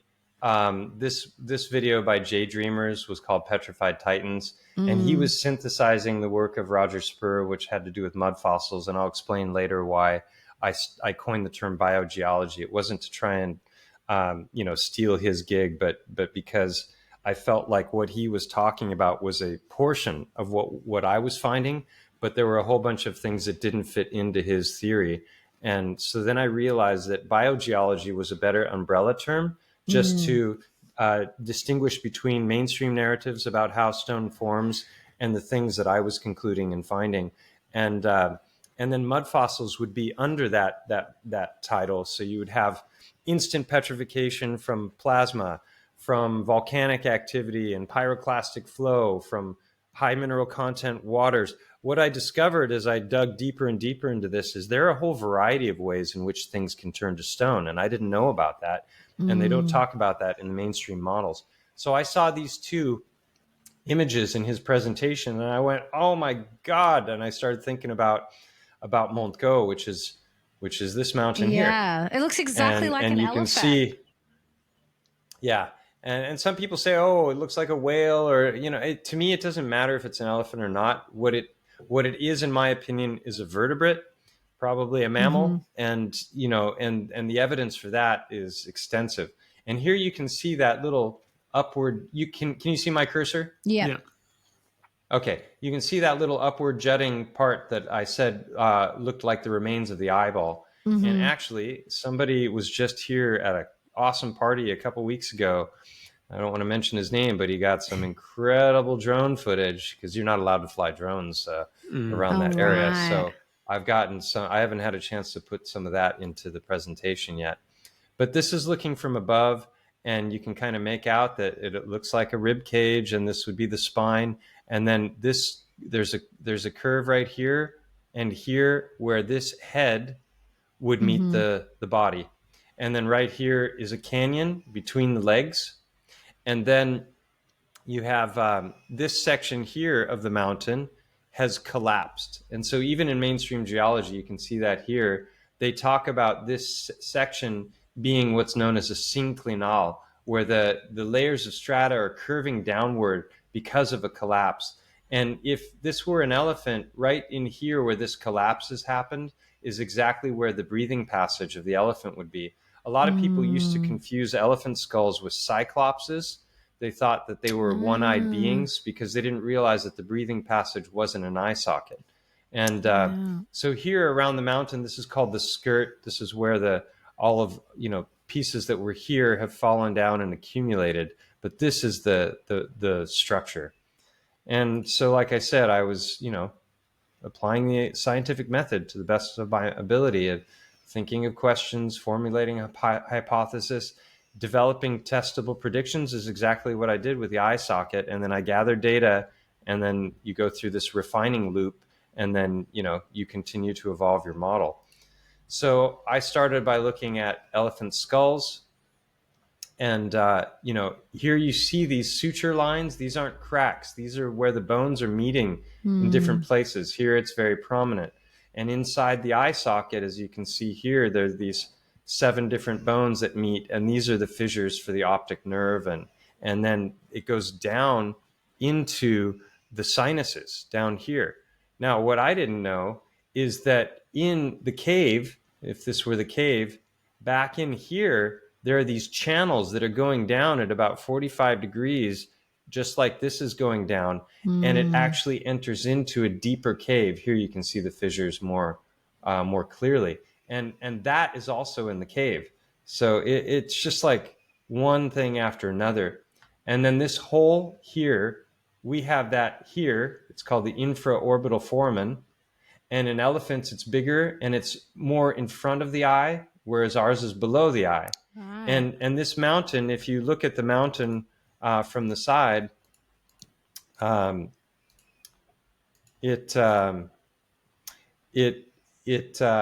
has a hole right there, which I saw on Google Earth. And I was like, there's just no way. Also, the mountain, it appears like the elephant is lying on its stomach with its head tilted back. So that would put that directly in front of the eye socket, which is exactly where it is. So, so that was a huge one for me. I could see it already on Google Earth here, but then I went up into it, and this is what it looks like looking through. And so you can see that it has this very biological look to it, in my opinion. It doesn't look like something that was formed with water erosion whatsoever. And how would that happen so high up in the air? Yeah. So this is just looking at what I was doing initially. And, I was taking the inquiry very seriously and looking at the structure and it wasn't point and claim, which I've been accused of. Oh, you're just pointing at something and claiming that it is that. This was way more in depth than that. And that led to more discoveries. Like this one was a real mind blow for me. Here's the eye socket. This is not the eye. This is one of the chewing muscles. That's the temporal muscle. And here is that suture line between the frontal bone and the maxilla. And it goes like this, and it jogs, and then it continues upward. This is that exact same location inside the eye. And you can see this isn't a crack. This is like 2 almost overlapping parts of stone. Yeah. And it's like in the exact place. So that's highly specific. Here you can see what I believe is the remains of the eyeball. And then another one that was huge was this one here. This is the optic fissure where the optic nerve goes. And in that exact location in the cave is this. Wow. That's incredible. Yeah, it's very specific. Yeah. Yeah. And then this is that quarter moon area that I was talking about that's red. It looks like an ear was torn away.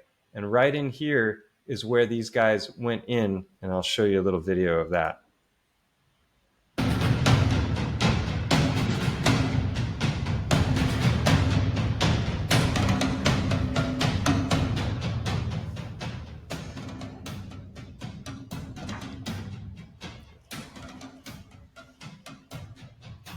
And just to pause it real quick, here they're excavating the skeletons, but in a moment it's going to show cave paintings. And 2 of the paintings look like a 4-legged creature with horns. And another looks like deluge, like major storms coming down from above. And then there's even like animals falling from the sky. So it has a very cataclysmic, apocalyptic look to it in the cave paintings, which I thought was also interesting. Wow.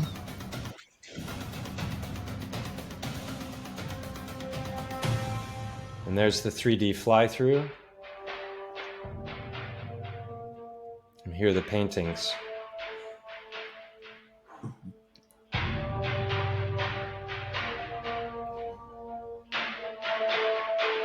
And this is all of the broken fragments of that collapsed section of the mountain. And that's when I started to go in and look at the structure of these stones. And that was just even more of a mind blow. So I went up with a couple of friends and we were examining the back of this structure, and I was showing them that there were these channels that were going in like here, and others that are bigger. And if you think of the eye, I theorized early on that fat would petrify to quartz. And in trees, the fat or the sap petrifies to quartz. And I can show examples of that later. But one of my friends noticed that this whole structure was actually a 10-inch thick layer of quartz. And here you can get a sense of what that looks like. And so that makes sense. If you think of the white of the eye, the sclera is fat. And so this whole cresting structure is covered in a big layer of quartz. Like, what the heck? And if that isn't crazy enough, this happened. I was in an interview after I'd made the 4th video, and I went in to try and show this guy who was interviewing me this eye socket and how it looked and the structure of it and everything was blurred out. And so this is what it looked like. This is what it looked like before. I was using Google Earth as a drone to get this amazing footage, right? Yeah. So here's before. You can see the eye always in every angle, even from far away, right? And then Google Earth was changed. Wow. Very interesting. Blocking the eye and the ear, but in the weirdest way, because when you get in close, it opens up, but you can't see the whole mountain and the eye and the ear at the same time now. You can only see a small portion of it.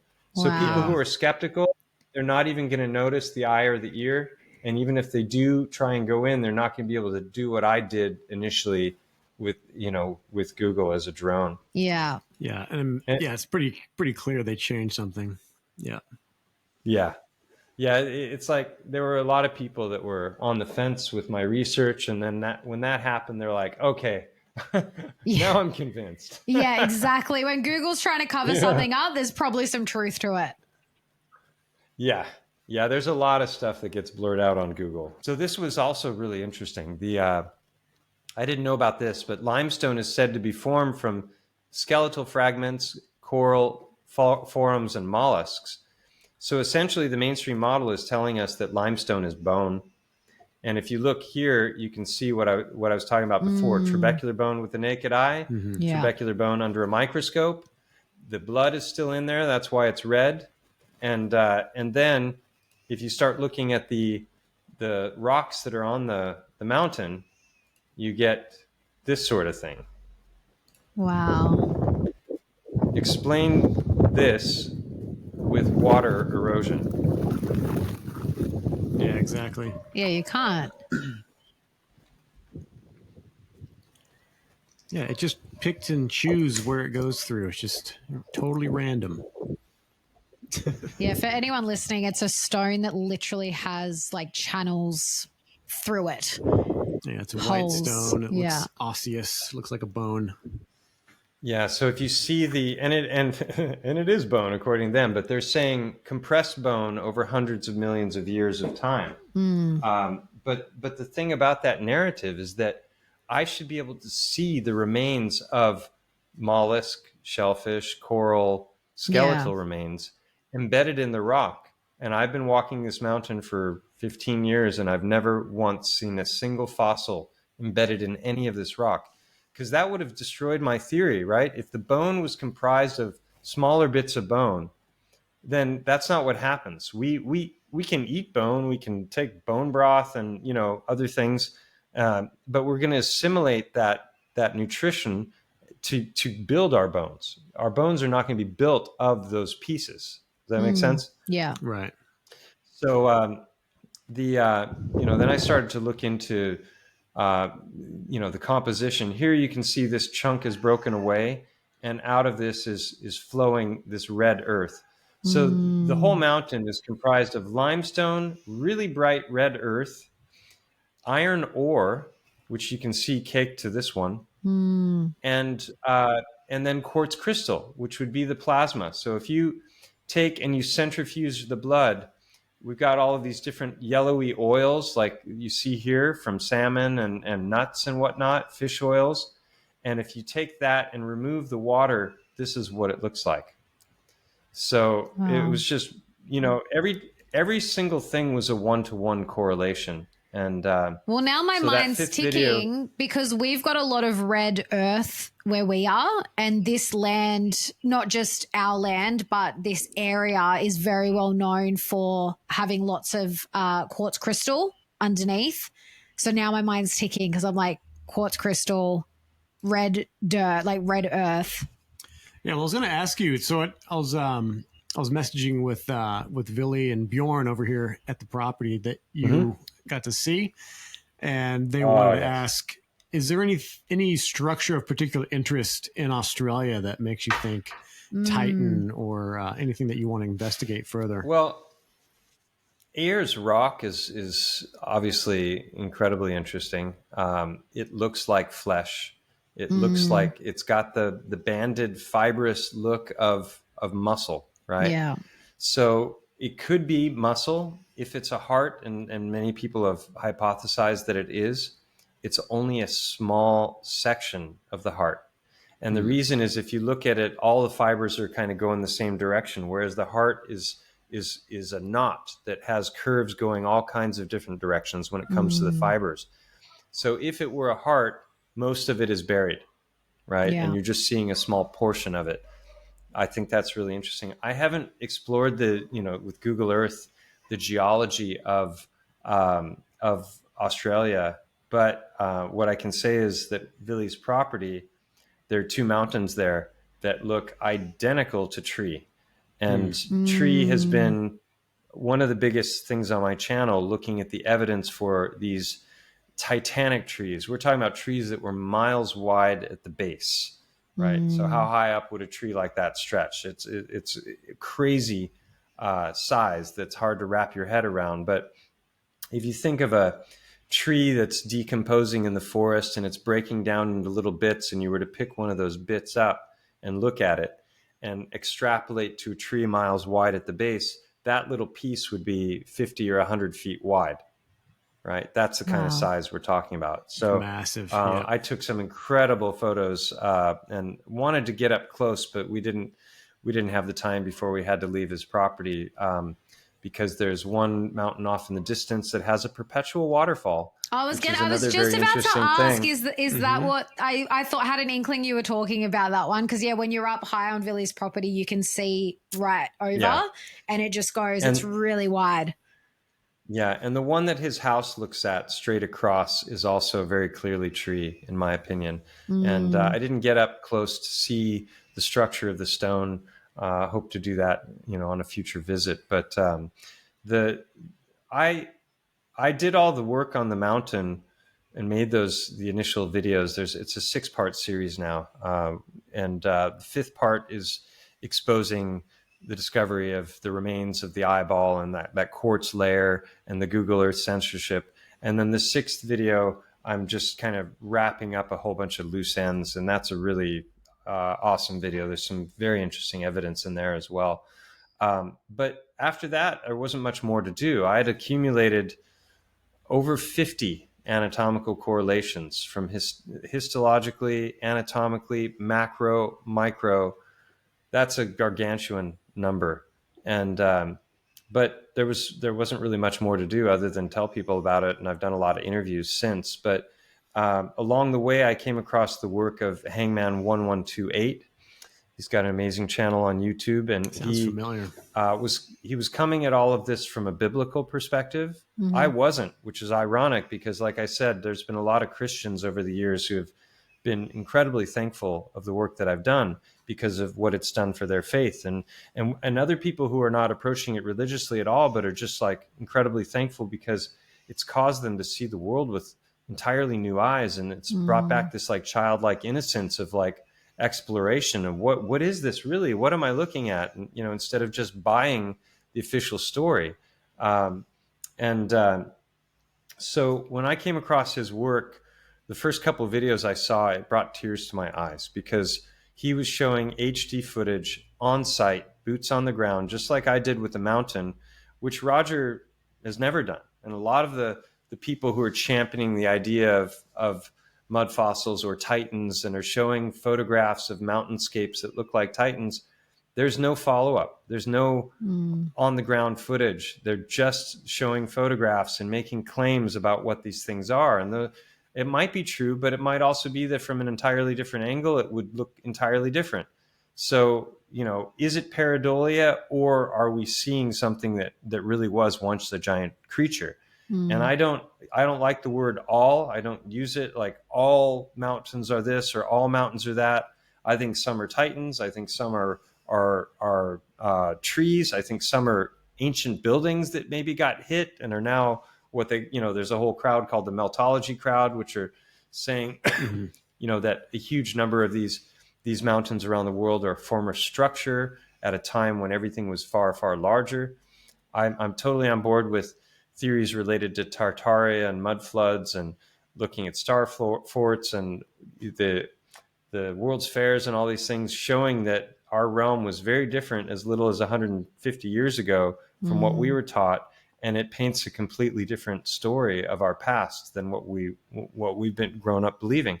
So when I saw Hangman's work, it was just groundbreaking for me because I knew 100% that what he was showing was true, that the proofs were self-evident, that the mainstream petrogenesis models could not explain the formations that he was showing, but those formations matched from the micro to the macro to perfection every manifestation of tree in its varying stages of petrification or decay or breakdown.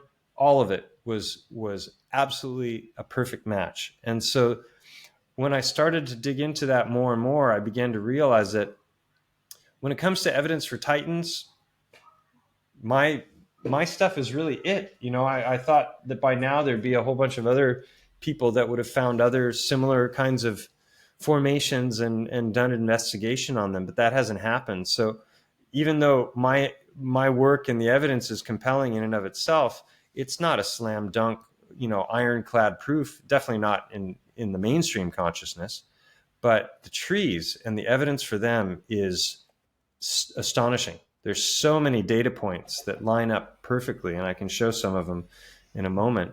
But have you ever been out to Moab?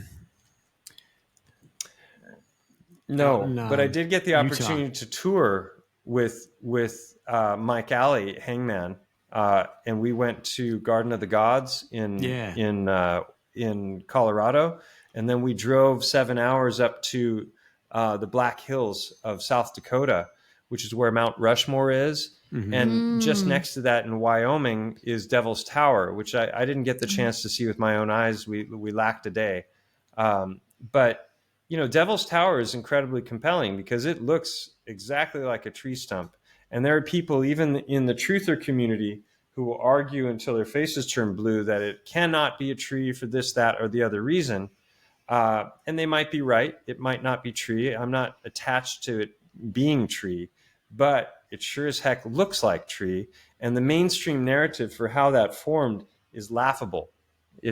They're literally saying that lava has come up through the earth and that there's been a rapid cooling event that has caused the lava to expand, and that's given rise to these honeycomb columns that are called porphyry phonolite. And that rapid cooling is why that formed. And I find that laughable now, especially in light of all of the other sites that I've found that are not porphyry phonolite that match up perfectly with the trees. So I still lean strongly towards tree, but I'm not attached to it. And what I've said many times is that is one data point.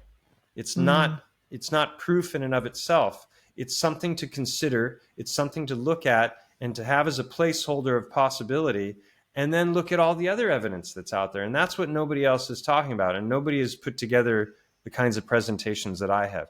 Mike Alley has got incredible footage, but I've really brought in so many bits of evidence from different places that is incredibly compelling. And I can show a bit of that. If, please do, because I found the tree stuff even more fascinating. Because again, these texts like the Book of Enoch and he might have been the one. There's somebody that did something about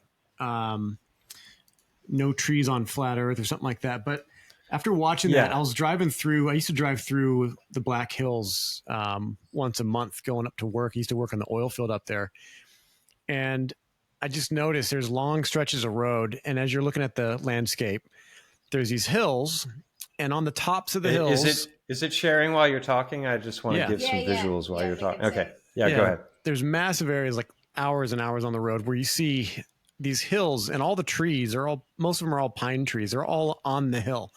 And then you can see through the landscape down in the valley, and there's big valleys, there's big areas where it's flat, it's low lying, and there's just grass.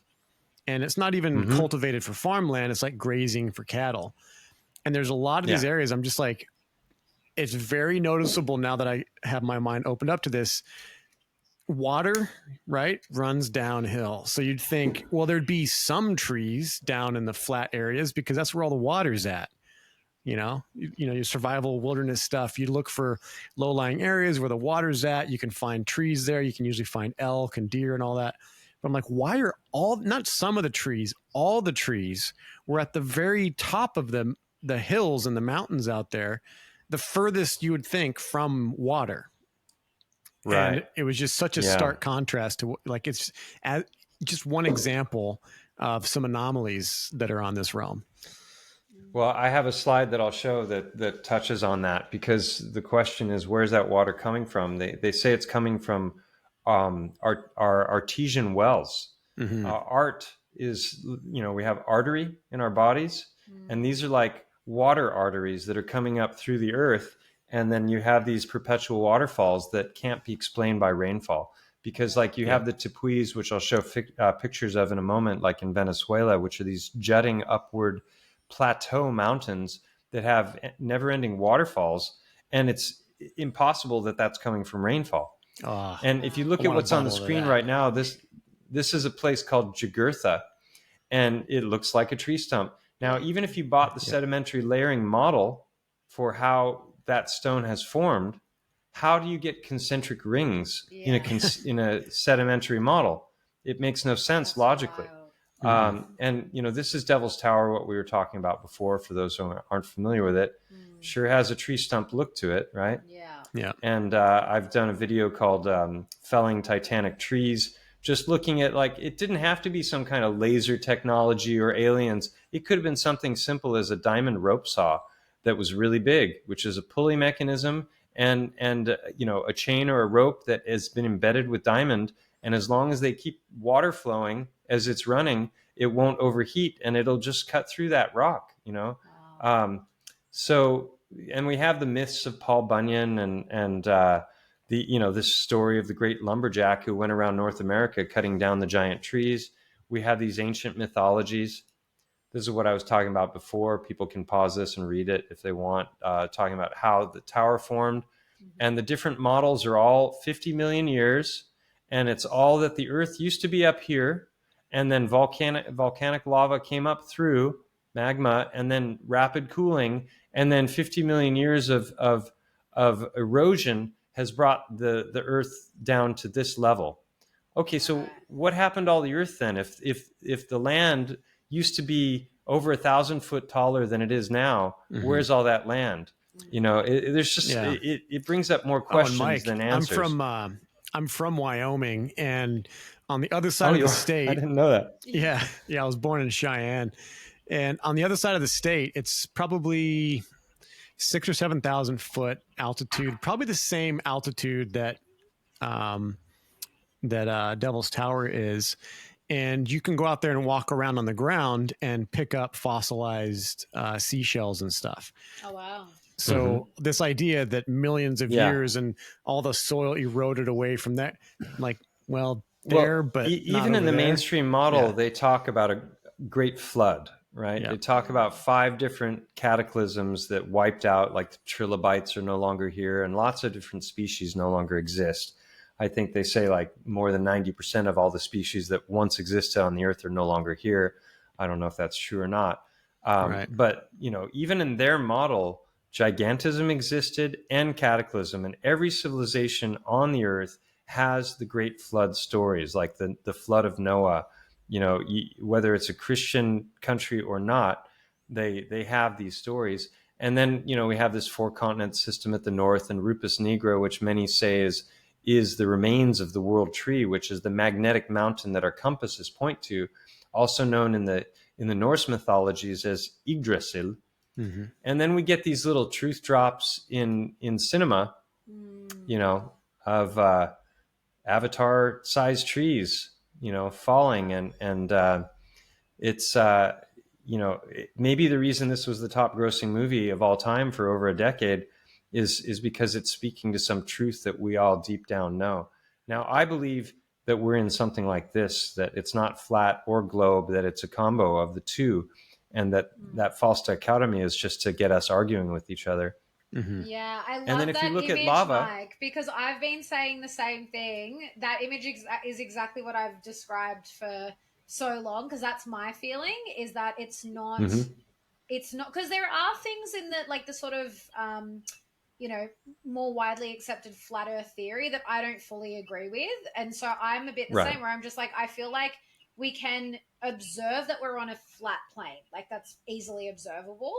But then I do also feel like it's this, it's the micro and the macro. We as human beings have a toroidal field. Like, we have this energetic toroidal field. Yep. And that's what I believe that the earth has. And so that it forms this dome, so to speak. And it is a bit of exactly like you said, it's kind of like a bit of both. And that image is like the perfect image. Yeah, micro to macro, as above, so below. We get these, these ideas in the esoteric literature. And everything is fractal and holographic. The part contains the whole. And when you look at something like this, we have this in our heart. Because not only did Gauss prove the myocardial-ventricular band, but he also proved that there's a dual vortexual flow in opposite directions. So the heart is functioning more like a singularity. It's actually stopping blood flow, not pushing it and causing it. And the blood is very likely being propelled electromagnetically through the body. So this is scalable. You can do all kinds of scientific experiments with things like cymatics, sonoluminescence, plasma physics. I recommend the Primer fields, PRIMER, to people who want to really understand how plasma works. You can create plasma by using magnets, noble gases, and electricity. Wow. And so I think this is the master shape, and it's scalable, it's fractal, and it's inside of us. The heart has the most powerful electromagnetic field of the whole body, and it emanates feet outside of the body.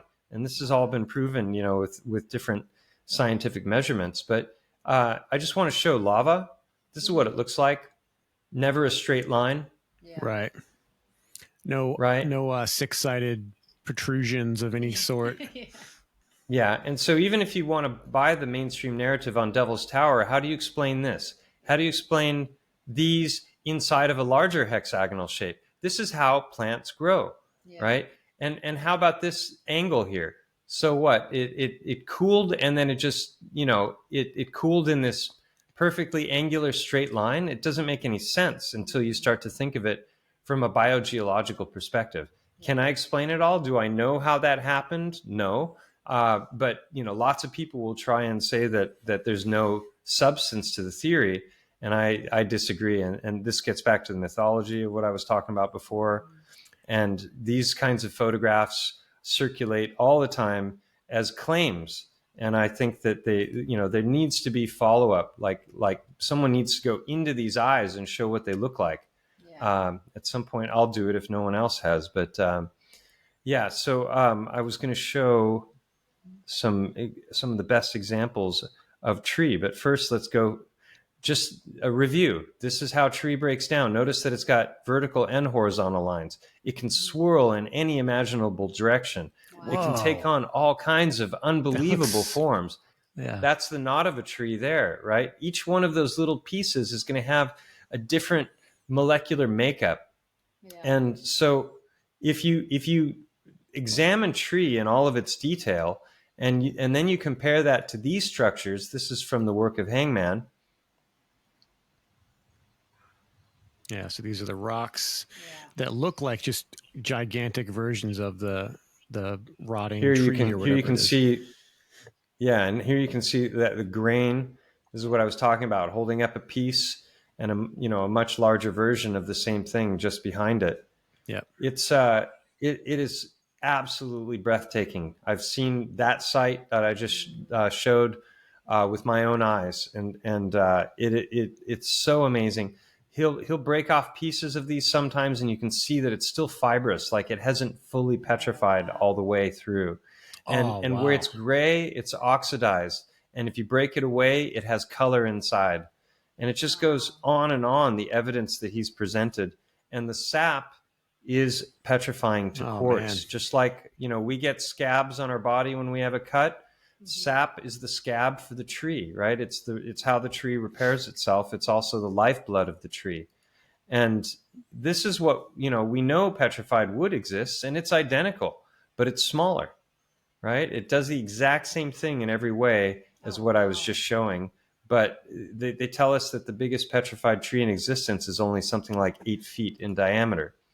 Right. And then there's all kinds of other things that came along the way that I knew nothing about, that like opal, for example, forms from tree. It's silica infused petrified tree. And these are I just want to show so people, because those were photos before, but this is so breathtaking.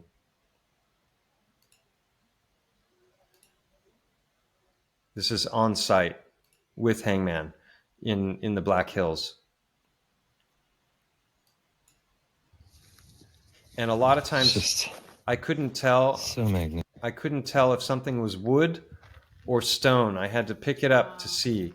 And a lot of times I was wrong. So magnificent. Fun to be here. Yeah, it was like sap coming out of that. Firsthand. You can see the micro layering.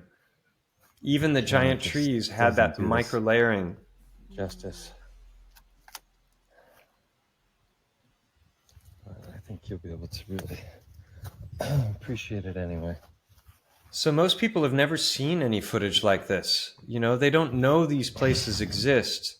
And then we're given these stories about how this formed. And if you just think about the sedimentary model, it just doesn't make any sense. Are you filming? Yeah. Oh, what?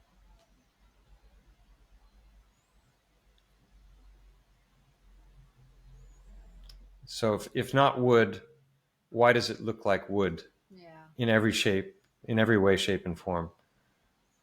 Oh no, it just randomly happened that way. This is what I was talking about before. Opal is coming from petrified tree. Yeah, those are amazing. Wow. You can still see the tree grain. Even obsidian is coming from tree. So here you have copper, and here he's polishing obsidian, and this is what it looks like. You can still see the micro layering of the grain. Oh, And wow. it's been infused with other things, and it's catching the light, and it's phenomenally beautiful. And here you can see in between stages where this still has the tree grain, but this is glassified or vitrified, and that's obsidian, but this is not. Or is it that this became that? I think that's more likely. There used to be petrified forests all around the world. They were harvesting the forests to get metals, gold, silver. Crazy amounts of silver and gold were in these old petrified trees, which no longer exist except like little places where you can go and pay to see them. So they were getting all kinds of gold, silver, copper, platinum, from them. And let's see. So then just, thinking about geology as a whole, how do you explain structures like this in the mainstream model? This makes a whole lot more sense if that's something biological, right? That these are, I don't know, cells or something. I'm not claiming to know what this was or what it was a part of. And if you think of the sedimentary model, this had to be turned perpendicular because it would have been horizontal before. Yeah. And then you would have this Earth did this for a while, then it went black, then it went white, then it went black, then, and then it did it quicker here. Yeah. Or did this grow and was part of some biological structure, hence the name biogeology? And if you see this stone here with all of its complex layering that looks like wood, look at these lines. They're going up and they're extending through this. How does this happen? I can't even begin to tell you. That how almost this looks formed. like the inside. But I can tell you how it didn't smooth form. muscle. Oh yeah. Yep. Yeah, it almost does. looks like intestine. Yeah. So, and then if you buy the model on the porphyry phonolite, the columns, how do you explain this? Yeah. Or this? Wow. Right? The narratives fall apart when you start to just look at the photographs. Yeah. This is white pocket. Tell me that's not biological. I mean, come on. It's obvious. Well, now I'm thinking about when we went to Joshua Tree. Have you been to Joshua Tree, Mike? I haven't. I grew up in California, but I've never been there. Oh, how funny. Well, there's a skull rock, what they call skull rock. It literally looks like exactly like a skull. And then I'm just thinking about the rocks there, because we climbed a bit of them, and it's very similar in that you've got these like grooves. It's very smooth, but then you've got like these grooves, and they're just kind of like, yeah, again, if it was just water erosion, why do they have very specific grooves that go down in certain places but not other places? And now I'm just like, I want to go back, and I would be looking at it through a completely different lens. And that place, so in what's it called? Joshua Tree. Joshua Tree. I keep thinking Jericho Tree. So Joshua Tree is very similar. The boulders, the massive size of these boulders are very similar to a place in Wyoming called Vitavoo. And that's near Laramie. And then there's another place in Australia. Those are the only three places I've seen so far that have this massive, like one boulder is the size of a skyscraper. Just one solid chunk of granite or whatever it is. So, yeah, very curious stuff. You know about stalactites and stalagmites in caves, that they're said to form like 50 to 100 years per centimeter from the accumulation of mineral waters, right? Yeah. Check this out. I'm about to show you 5 different examples of rock forming quickly. Then I'm going to ask you a question about a dinosaur bone I'm going to show at the end. From Karlovy Vary in the Czech Republic, mineralized water went through these pipes and formed this in 80 years. Here's a spark plug in stone, no more than 20 to 40 years to form this. This little guy right here was put into a mineral springs in Karlovy Vary, and within just 6 weeks, it turned to stone. And this right here, this is the same material you find in stalactites and stalagmites in those caves that they say are millions of years old. This right here took 6 months to form. Here's the question. Here's a dinosaur vertebrae.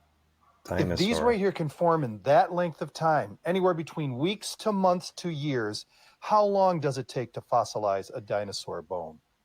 If the creationists are right, then it's 4,500 years, no older. What do you think?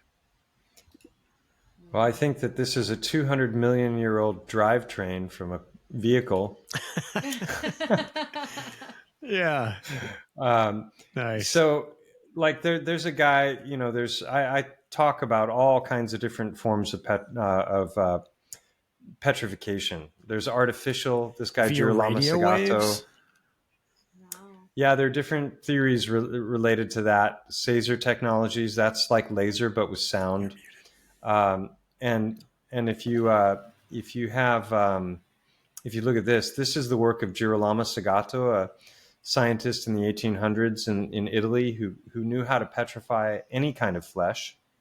There were 2 other guys that could do it as well. So these are made of stone, and they're in museums in Italy. And then I showed a slide while you were talking a moment ago here. This is actual petrified brain. This one is whale and one is dolphin. I can't remember which is which, but you can see this chunk is broken and it's quartz crystal inside. So fat becomes incredible. Quartz. There's your evidence. We make stones in our bodies, and if you do cross sections of the stones, they look like geodes. So how many of the geodes we see are formerly stones? This is a single gallbladder. That's a lot of stones. If organs can petrify, So can lymph nodes. They're like mini organs, right? We've got 600 lymph nodes in our body, roughly 400 to 600, depending on the body. So all of that is a potential for petrification. And Girolamo knew how to do it, and his secret died with him, along with the other two scientists. Then you've got places like Lake Natron, where it's really highly caustic waters, base 12 alkaline, and things fall in and they start to petrify.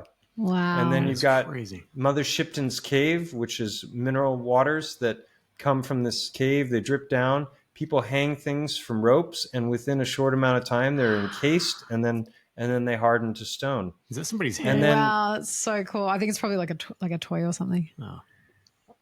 Yeah.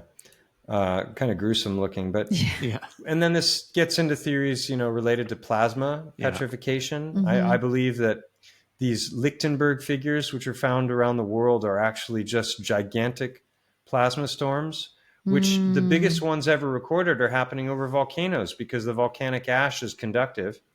And then we get these structures all over the world, which are known as Lichtenberg figures, and they tell us that rivulets of river are all gathering into larger and larger structures and then eroding, and that is how the Grand Canyon formed. And I believe that the Grand Canyon came about in the blink of an eye through some incredibly cataclysmic force. Yeah. And when you just look at the sun alone, this guy is in seconds melting stone to glass using a Fresnel's lens, which is basically a big magnifying glass. Wow. And it vitrifies and turns to glass. That's cool. Yeah, so it's just like all of this stuff I knew nothing about until I began this investigation. This guy takes chromium oxide and aluminum oxide, mixes them in votives, puts them inside of a microwave with a little bit of steel wool for conduction, and within 10 seconds, he's converted these powders into ruby, raw ruby that fluoresces just like it should under black light. And the magnetron inside of the microwave is what's facilitating that transmutation of elements. So we're taught that transmutation of elements doesn't happen, that it only happens in the heart of stars or in nuclear reactors. But there's lots of evidence to suggest that there's both biological transmutation. Rubies at home? If you've got a microwave. You can, raw rubies. I don't know if the quality is good enough to sell, but the point is that ruby is the second hardest stone after diamond, right? Yeah, So we're told diamonds are forming over millions of years of time with millions of pounds of pressure, but it's not true because they can make artificial diamonds now, and they can make artificial ruby. These are bog bodies where they fall into peat bogs, which are highly acidic, and it leaves a fatty sac, which is the skin, that's filled with the muscle and the bone all dissolve, and the organs harden. And so, it's just another thing that suggests that maybe a lot of the stone that we see on the pebble beaches and the cobblestone and this sort of thing is actually how just beautiful. petrified organs. Wow. And here they're finding turquoise, and here they're What's up, everybody? they're mining for opal, and they're showing how it fluoresces, and then they're all excited about their discovery, and then at one point he even says, "Oh, that looks like wood." It's a bit on a rock. This rock is absolutely impregnated with opal. Look at that. But if you see the whole video, the entire cave they're in That actually shows looks tree like grain. something funky. Yeah, right. Yeah, it does. Oh, that looks like something funky, like wood or something, he says, right? Right. So this is where the paradigm blindness comes in, because they've been taught a model about how everything is formed, and it's never even occurred to them that what they're looking at might actually be what it appears to be. And so just some final points on the big trees. Where did they go is often the question. They're still here. These are salt mines. They've got all of the grain of tree. Wow. These are marble caves. Again, how do concentric rings form in a sedimentary model? Doesn't make sense. These are natural structures in Patagonia. Wow, so beautiful. And again, the salt caves of Romania and Poland, which are, to me, Wow. clearly tree. And then we see structures like this. Oh, it looks exactly like wood. Like It is wood. planks of wood. That's insane. Well, actually, now it's sandstone. Yeah. Wow. Yeah. And then take a look at this one. This is phenomenal.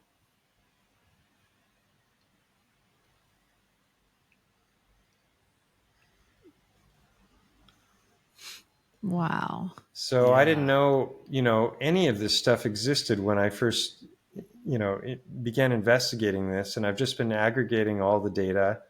And there are so many data points that line up absolutely perfectly with the idea that many of these mountainous rocky structures that we see were once biology. Like, how does that happen with sedimentary layering? It doesn't pointing different doesn't work. directions. Yeah. Like, Wow. swirling, and then all of a sudden there's a line there, and it makes way more sense when you look at how wood grows. It does all of that and more. This is known as banded iron. Again, that flipping back and forth between two completely similar but distinct kinds of colors. Yeah. And the swirling without any breaking. Then we get into places like Petra, which I think are tree. Here you can see inside of the dwellings at Petra in Jordan, all of the magnificence of the remains of the tree. I think they were carved into while they were still soft, and then the petrification came with the flood and the high mineral content waters, the waters of the deep, which are highly mineral content, like the lake that I showed you and Mother Shipton's cave. And I'll wrap this up here because I've been presenting for a long time. You've got these structures, which I didn't know about. Wow. Which are these massive caves that people are diving into.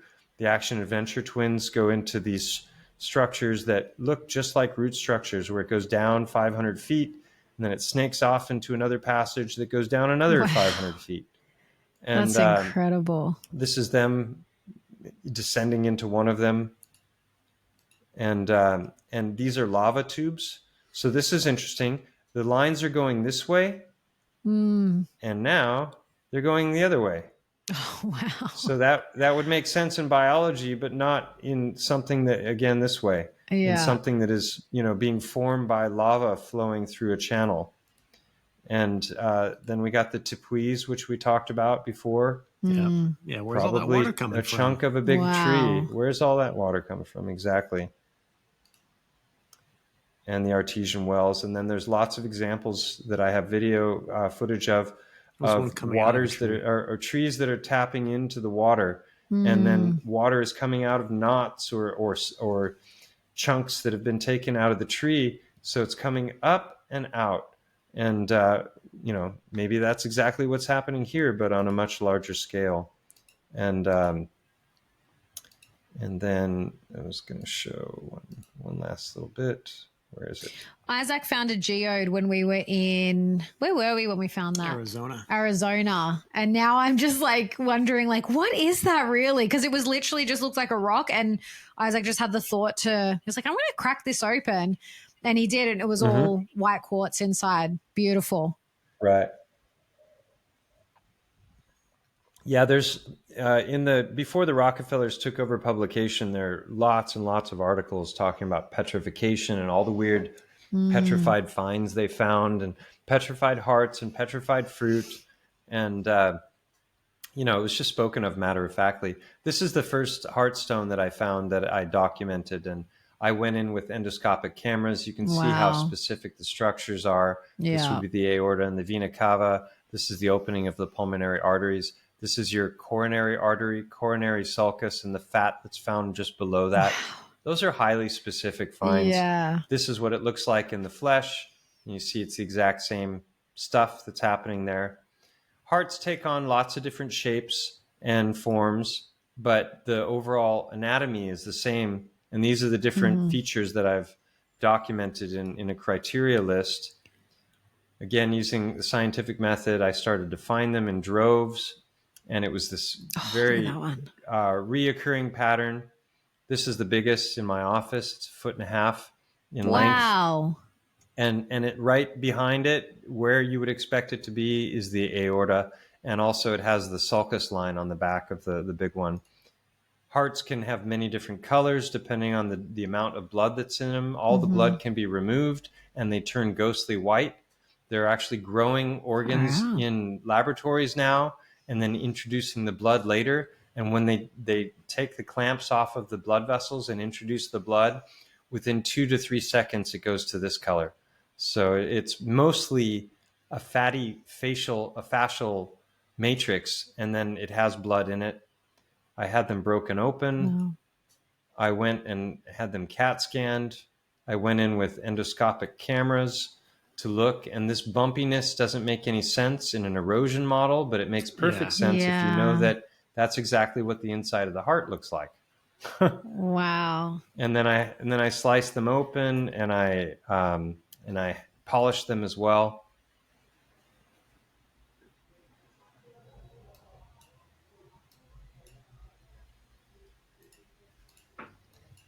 Set them, so I'm not the best of preppers. Anyway, this is a new one.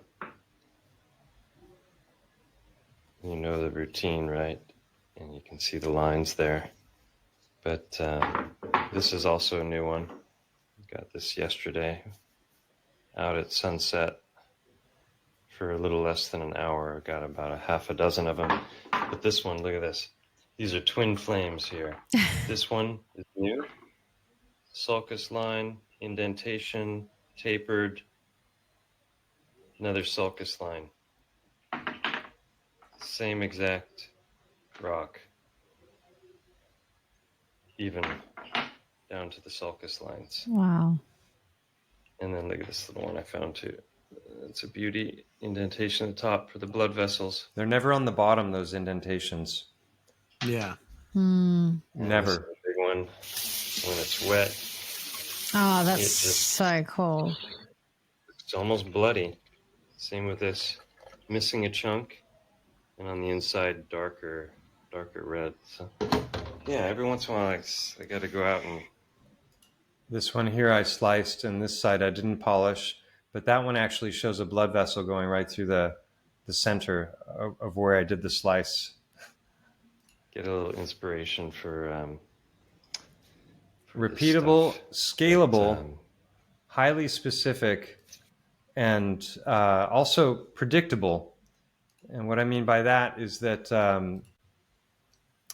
that there have been times where I've seen rocks that were mostly buried, and I recognized the shape. It's the same pattern, and I could tell which part of the stone I was looking at. And then I predicted what the rest of the rock should look like as I pulled it out of the mud.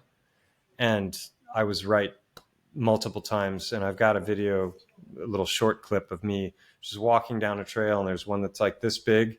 And I'm like, I know I'm looking at the front. And so I would expect if I turned it over that there'd be an indentation towards the top on the backside. And it's there as I'm lifting up the rock. And it was buried in the mud buried in the dirt around a bunch of others. So it's those are the things you look for when you're applying the scientific method: scalable, specific, repeatable, predictable. And it's all of those things. And when I sent them to the laboratory, they didn't give me any data whatsoever.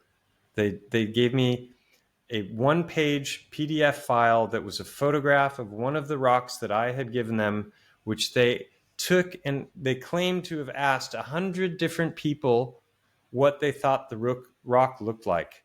And then they broke down the answers. And some of the answers towards the end were very weird and highly specific in a way that no two people would have possibly come up with the same answer. So even that list was fabricated. I got no numbers, no data whatsoever. I got the opinions of this self-professed expert, and they made all these claims about all the things that I had done wrong, and that I just don't know geology and I wasn't, approaching things, appropriately. And they even insinuated that I might be in it for the money and that I was trying to like fool people and maybe wanted to sell these stones later. But ironically, they're the ones who offered me money for the stones. And I turned it down because all I wanted was the data, and I never got any data. I just got a runaround. And ironically, they're insinuating that I might be in it for the money to try and sell them. But one guy is producing Egyptian artifacts in Illinois that are found in caves, which don't match the historical narrative. And his buddy owns a laboratory and specializes in authentication of artifacts. So who's better positioned to, mislead people about the authenticity and value of something than those two guys? And that's what they were claiming I was trying to do. So Right. I made a 3-hour video called Paradigm Crushed, where I broke down 90 minutes of audio phone calls that I had with one of the guys and the two of them had when they were reviewing the findings. And I just dismantled everything that they said in those 90 minutes because it was all BS. Yeah. Nice. Well, I commend you for the thoroughness of your work. It's one thing to go and pick up something and look at it and be like, oh yeah, this looks like that. And I've done that a few times. And it's another thing to actually study it and, again, find repeatability with it and predicting and all the things that you mentioned.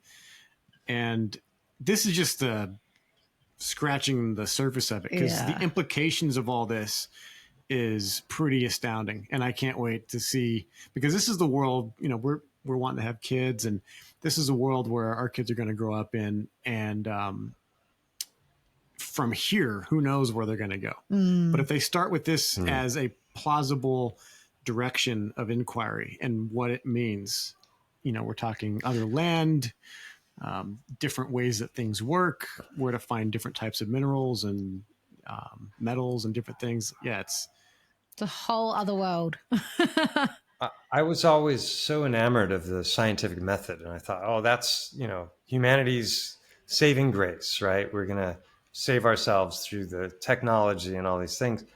And, the misapplication of that is just so widespread. And I never understood, like when I got into the flat earth subject, I never understood why there was such a profound resistance to it. Because my thought was, this is amazing. What an incredible teaching tool for children, in school. Like, okay, even if they want to say this is what we believe now, and we know this because of this, that, or the other reason, all of their analysis of the flat earth stuff is just lip service. They're saying, oh, we can see boats go over the horizon. No, that can be disproven with a P900. We know that Eratosthenes proved the circumference of the earth 2,500 years ago with sticks and shadows.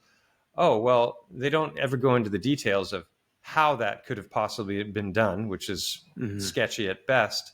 But they also don't tell you that it's not proof that the earth is a ball, because if you have a smaller local sun, the outcome is the same. You still get the same angles with the shadows, and you can still do the same geometry and come to the same conclusions. So for me, it was like, this is an incredible intellectual exercise. This is a fun thing to do. I wasn't like, well, initially I went in trying to just disprove it to make it go away because I thought it was stupid. But as I got into it, I'm like, this is how they should be teaching children. Teach them logical fallacies, teach them how to even entertain an argument that they don't believe. This is debating skills, right? Where I'm maybe anti-abortion, but now I'm going to take the pro-abortion side because I have to learn how to steel man arguments. Everyone knows about the straw man, where you misrepresent somebody's argument and then you debunk the misrepresentation. They don't know about the steel man, where you take the absolute strongest argument that they have and then shred that. That's how, that's what intellectual honesty is when it comes to debating. And so I was like, why is this getting so much resistance? And then obviously, well, because there's substance to it. And when the algorithms came in, it just made it so obvious that this is very dangerous, because it completely dismantles almost every narrative that's out there when it comes to anything related to science and history. So I think people like I said, it's an intellectual rite of passage. If you haven't given it its day in the sun and done your due diligence and really approached it honestly, you're a hypocrite. And most globers don't know the first thing about their own model. Yeah. Flat earthers will dance circles around them. We know the spin of the earth, we know the speed, we know the circumference, we know the diameter, we know the curvature rate, we know the formulas. They don't know anything. They don't know the distance to the sun, the distance to the moon, the supposed sizes of them. And they look foolish very quickly. And so that's why they just immediately, have knee-jerk reactions and default into these arguments that have actually been programmed into them, but they don't even realize it. Yeah. They've never even deeply pondered the subject, but all of a sudden they've got these comebacks for things, and they don't understand that those have been dripped into them over their lifetime. It was one of my favorites that it's like you can't really argue it because you can see it for yourself, and I have seen it for myself. Is Dave Weiss has these videos where he takes his drone up to altitude, and it matters if it's a clear day, low moisture in the air, get as far of a view. The sun fades. Yeah, and on the ground the sun sets, right? Well, you take that drone up to however many feet it can go up, and just sit there with 4K recording it, and that sun just disappears into the clouds. It doesn't go down. It's exactly crazy. Well, and the critics would say that, well, now he's seeing the sun because he's gone up higher. So the sun was behind the curve, but the drone went up and brought it back from behind the curve. But that doesn't explain the fade, because it's not fading behind clouds. It's fading behind atmospheric occlusion. Because when we look straight up, we're seeing the minimal distance of atmosphere when we look up. But when we look out, we're looking through all of that atmosphere, and it's more condensed, just like the air is thicker down here than it is higher at the top of a mountain. All of that atmosphere is far more condensed as you get down towards the horizon. So when he sent up that drone in the middle of winter on a very clear day, you have the absolute minimal atmospheric occlusion. And he was able to show that the sun is not dropping down beyond the horizon. It's moving away and fading out. And that is wild when you see that. And people are like, oh, you faked this. And he's done it like 6 different times. And other people have managed to capture it as well. No, I was standing there next to him when he did one in North Carolina. They did the Flattoberfest.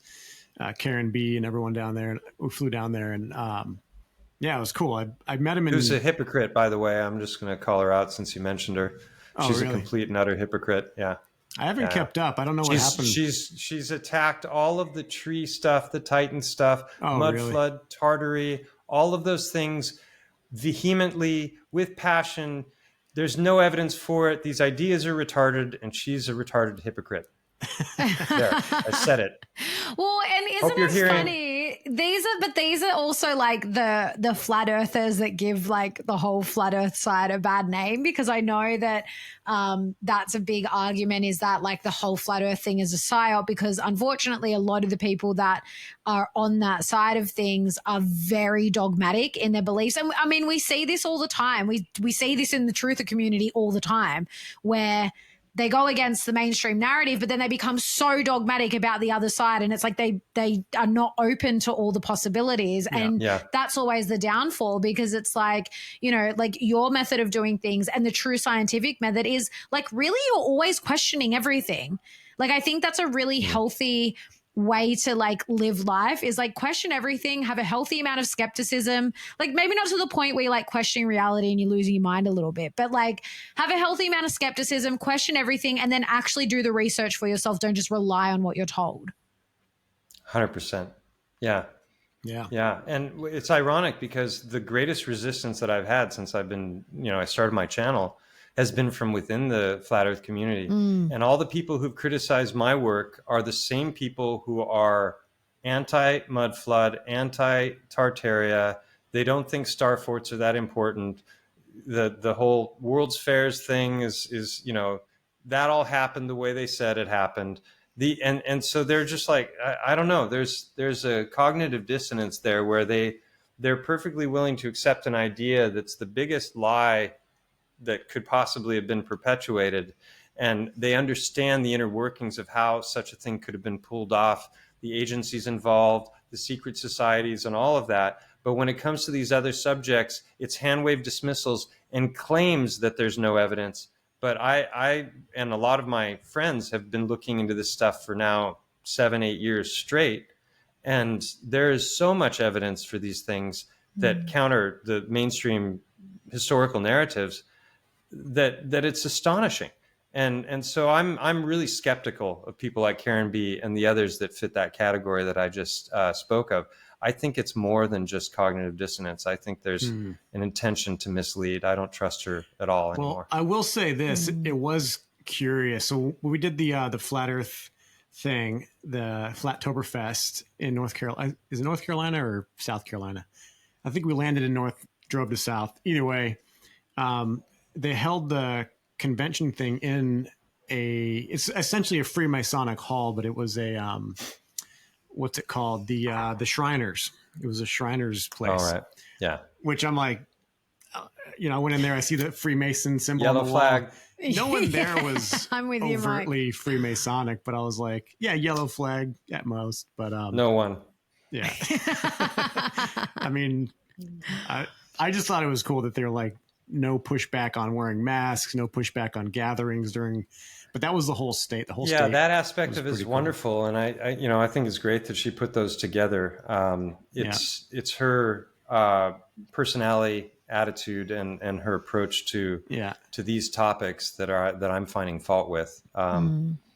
Yeah, and others fit that category as well. I'm going to go out on a limb and guess she hasn't gone out and tried to physically record and prove anything wrong. It's just like you said, a hand wave dismissal. So I offered to go on her channel in total good faith with no negative energy whatsoever, because she was talking about Devil's Tower and how it couldn't possibly be a tree. And I was like, well, yeah, that's true. It might not be a tree, but that's just one of a plethora of data points, as I've shown, a bunch of them here in this conversation, that all line up to the same conclusion. So whether porphyry faunolite is biological, was a tree or some other plant form or not, I don't care. There's all those other ones, and taken as a whole, they paint an undeniable image, in my opinion. And I wanted to present that info to her, especially the work of Hangman, because it's so undeniable when you see the footage for what it is. And instead of accepting, my invitation to come on and talk with her about it, she went on multiple rants in the live streams that followed, not naming me specifically, but naming me between the lines, and talking about all the reasons none of this could be true and that it's totally retarded and everything. And I'm like, wow, that's like, at least give the ideas their day in the sun and look at the evidence and then debunk that evidence. And then she and I got into a debate on Facebook about it. And I was calling her out and I was saying, look, you're being a hypocrite here. And then finally I posted like 10 of the absolute best photographs that I could find of what I considered to be ironclad evidence. I'm more confident of the evidence for the trees than I am about the mountain, even though I've compiled over 50 different correlations. That's saying a lot about how much evidence there is for the trees. And I sent her that on Facebook, and I said, how did these come about given the mainstream geological model? And she said, there's a plethora of ways that those could have come about. And I said, oh, really, a plethora? Because I've been struggling to find one.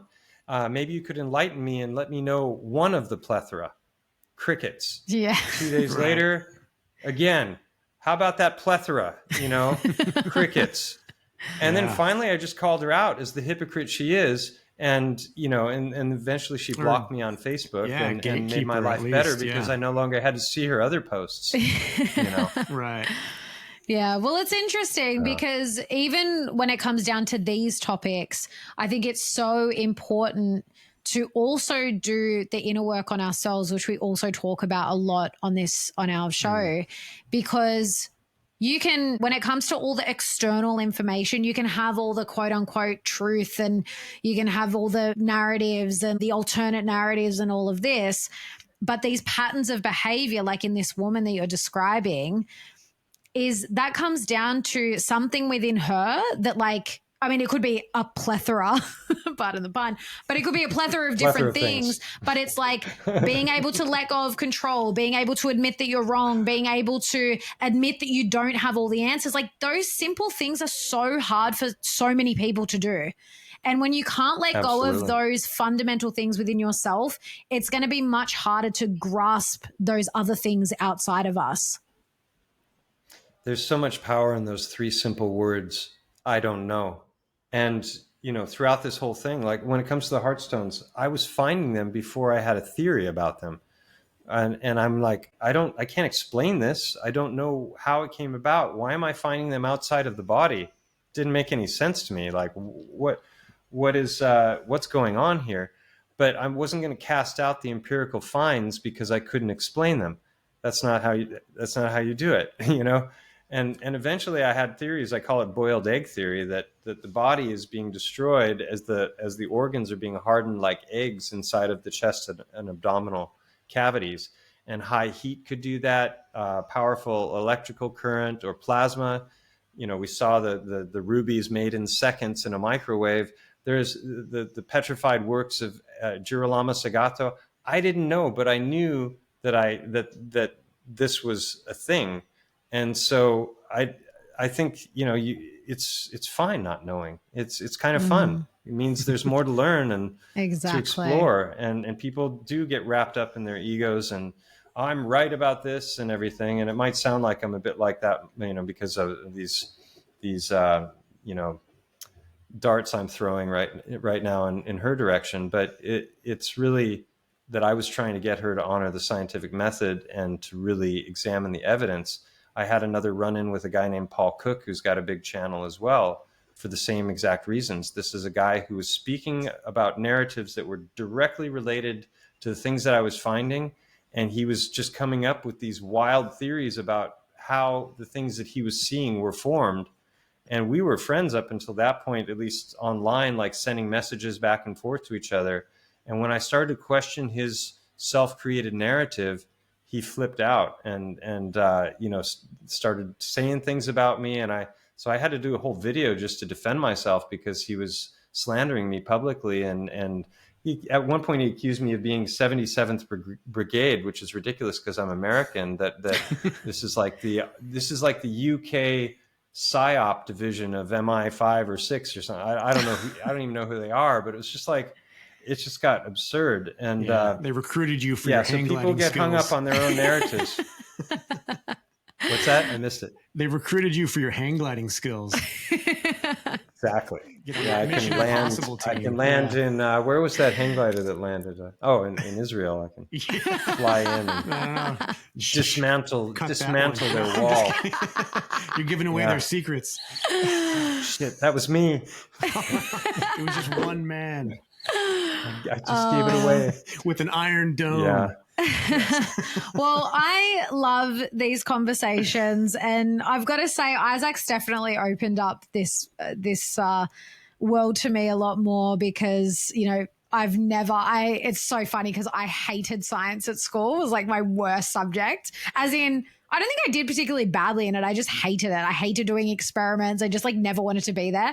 And then I ended up going on to study a Bachelor of Holistic Nutrition, which is you have to learn biology and chemistry and all of this. And so I kind of had this newfound love for it like later on. But this stuff really fascinates me because, again, even going through like mainstream higher education and learning about the body, there were so many things that I just thought, this doesn't really... Not that it doesn't make sense. They can make it make sense, but it just didn't sit right. Like, and I used to always think too, like, it's interesting to me how this religion of science has come in where, you know, they pretty much like completely dismiss any idea of God, where when I was learning that stuff, I was like, it made my faith so much stronger that like whatever this is that created us so perfectly. the way that we're designed and the way everything works together. But yeah, this whole realm, I just love it. I love the work that you're doing, and I'm so grateful for people like you, because really this is the stuff we should be learning. And again, like getting out and doing it ourselves. And I think that's what I love about this too. Like we've got a friend that literally found a stone. He's like, I'm pretty sure it's a heart. And, you know, like Isaac said, when we have kids, this is the stuff that we want our kids to be going out and doing and discovering for themselves. So thank you so much for coming on and sharing your work. And please share with our audience like where they can find more of this, because we definitely recommend that they go and check out more of it. It's been an absolute pleasure. I knew it would be, because I love talking to you too when we were in Australia. I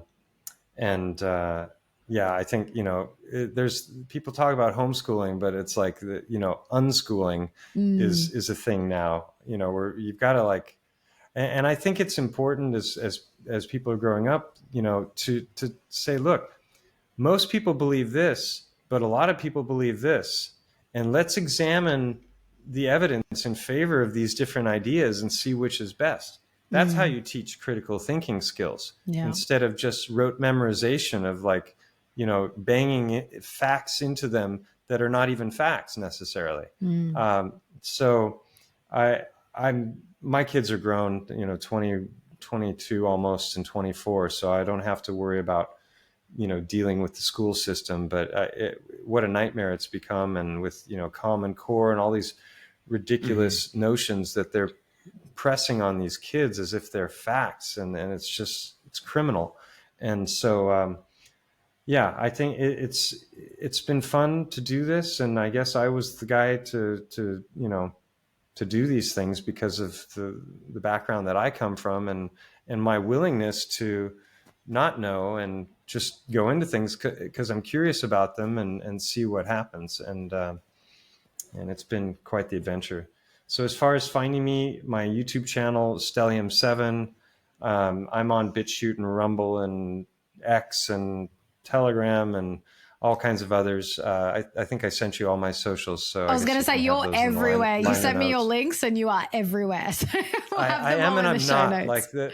I'm not actively like updating any. The only thing I'm really bad about YouTube. I can disappear for months at a time. So I'm definitely not out there just like banging the drum trying to, you know, get people to listen to this stuff over and over again. I get invited on for interviews and I do presentations, but I have my whole chiropractic practice and a life here. And so I do things when I can and when I'm motivated to do them. But and the book, The Hacker Prince, is now out on Amazon in paperback and Kindle format. And it is a hell of a read. It's a lot of fun. And if any of you do buy it and read it, please do reviews, because that's like the number one thing for getting the algorithms in your favor.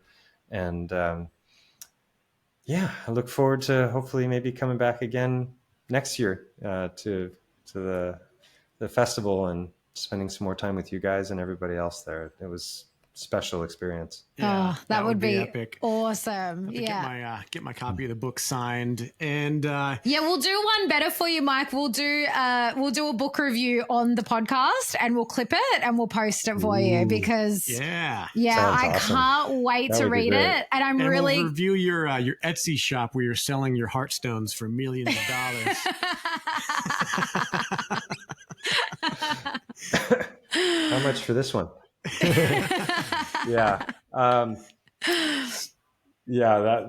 would be awesome. And I've got on the leaflet page of the book, I've got a wonderful quote from Mark Gober, from Steve Young. I mean, these guys are absolute legends. They've read my book and had nothing but praise for it. And so, like I said, right at this point, it's just quality over quantity when it comes to readership. And hopefully it's just going to kind of have this organic development and become a sleeper hit, because I missed the window for Amazon algorithms. So. Yeah, I think it will spread, especially when you got people like Mark and Steve behind it, who we're also going to have on the show very soon. So I'm glad you gave them a good plug, so the listeners can stay tuned for their episodes coming up very soon. Yeah, you're becoming the Three Musketeers, aren't you? I know. Just globetrotting. It feels that way. And globetrotting. Steve and I, Steve and I crossed paths. Let's see. I can't remember the order now. first in Liverpool last year, then again LFM in Australia, Confluence, I was his tent mate, Liverpool for a second time. I spoke at the Illuminate and Elevate conference in London just a few weeks ago. He was one of the speakers there, along with Mark Devlin and Andy Kaufman. And then Alex threw this amazing party a couple weeks ago that some absolute legends came to, and just an incredible crowd in general. And so he was there and he stayed with me. So we're good buddies now, and I've seen him more than I've seen my own family this year. Nice. That's awesome. Love it. Well, thanks again, Mike. thanks for So coming great on. to have you on. Thank you for the invite. It was a lot of fun. Till next time. Bye, everybody. Thanks for tuning in to the Natural AF podcast, where we explore holistic healing modalities, mindsets, and methods that reconnect us to nature and our natural state of being. If something resonated, share this episode and see the show notes for our guest links, as well as all of our discount codes for our aligned affiliates and Natural Art Form, where we handcraft a range of organic, natural remedies that help support your body's natural healing abilities and help support the show. If you're listening on Spotify or Apple Podcasts, please take a few seconds to leave us a rating and review. And if you're watching on Rumble or YouTube, hit the like button and drop us a comment, and be sure to subscribe to our channel for the latest updates. We're not here to conform. We're here to remember what's real. So step into your power, be curious, and be Natural AF.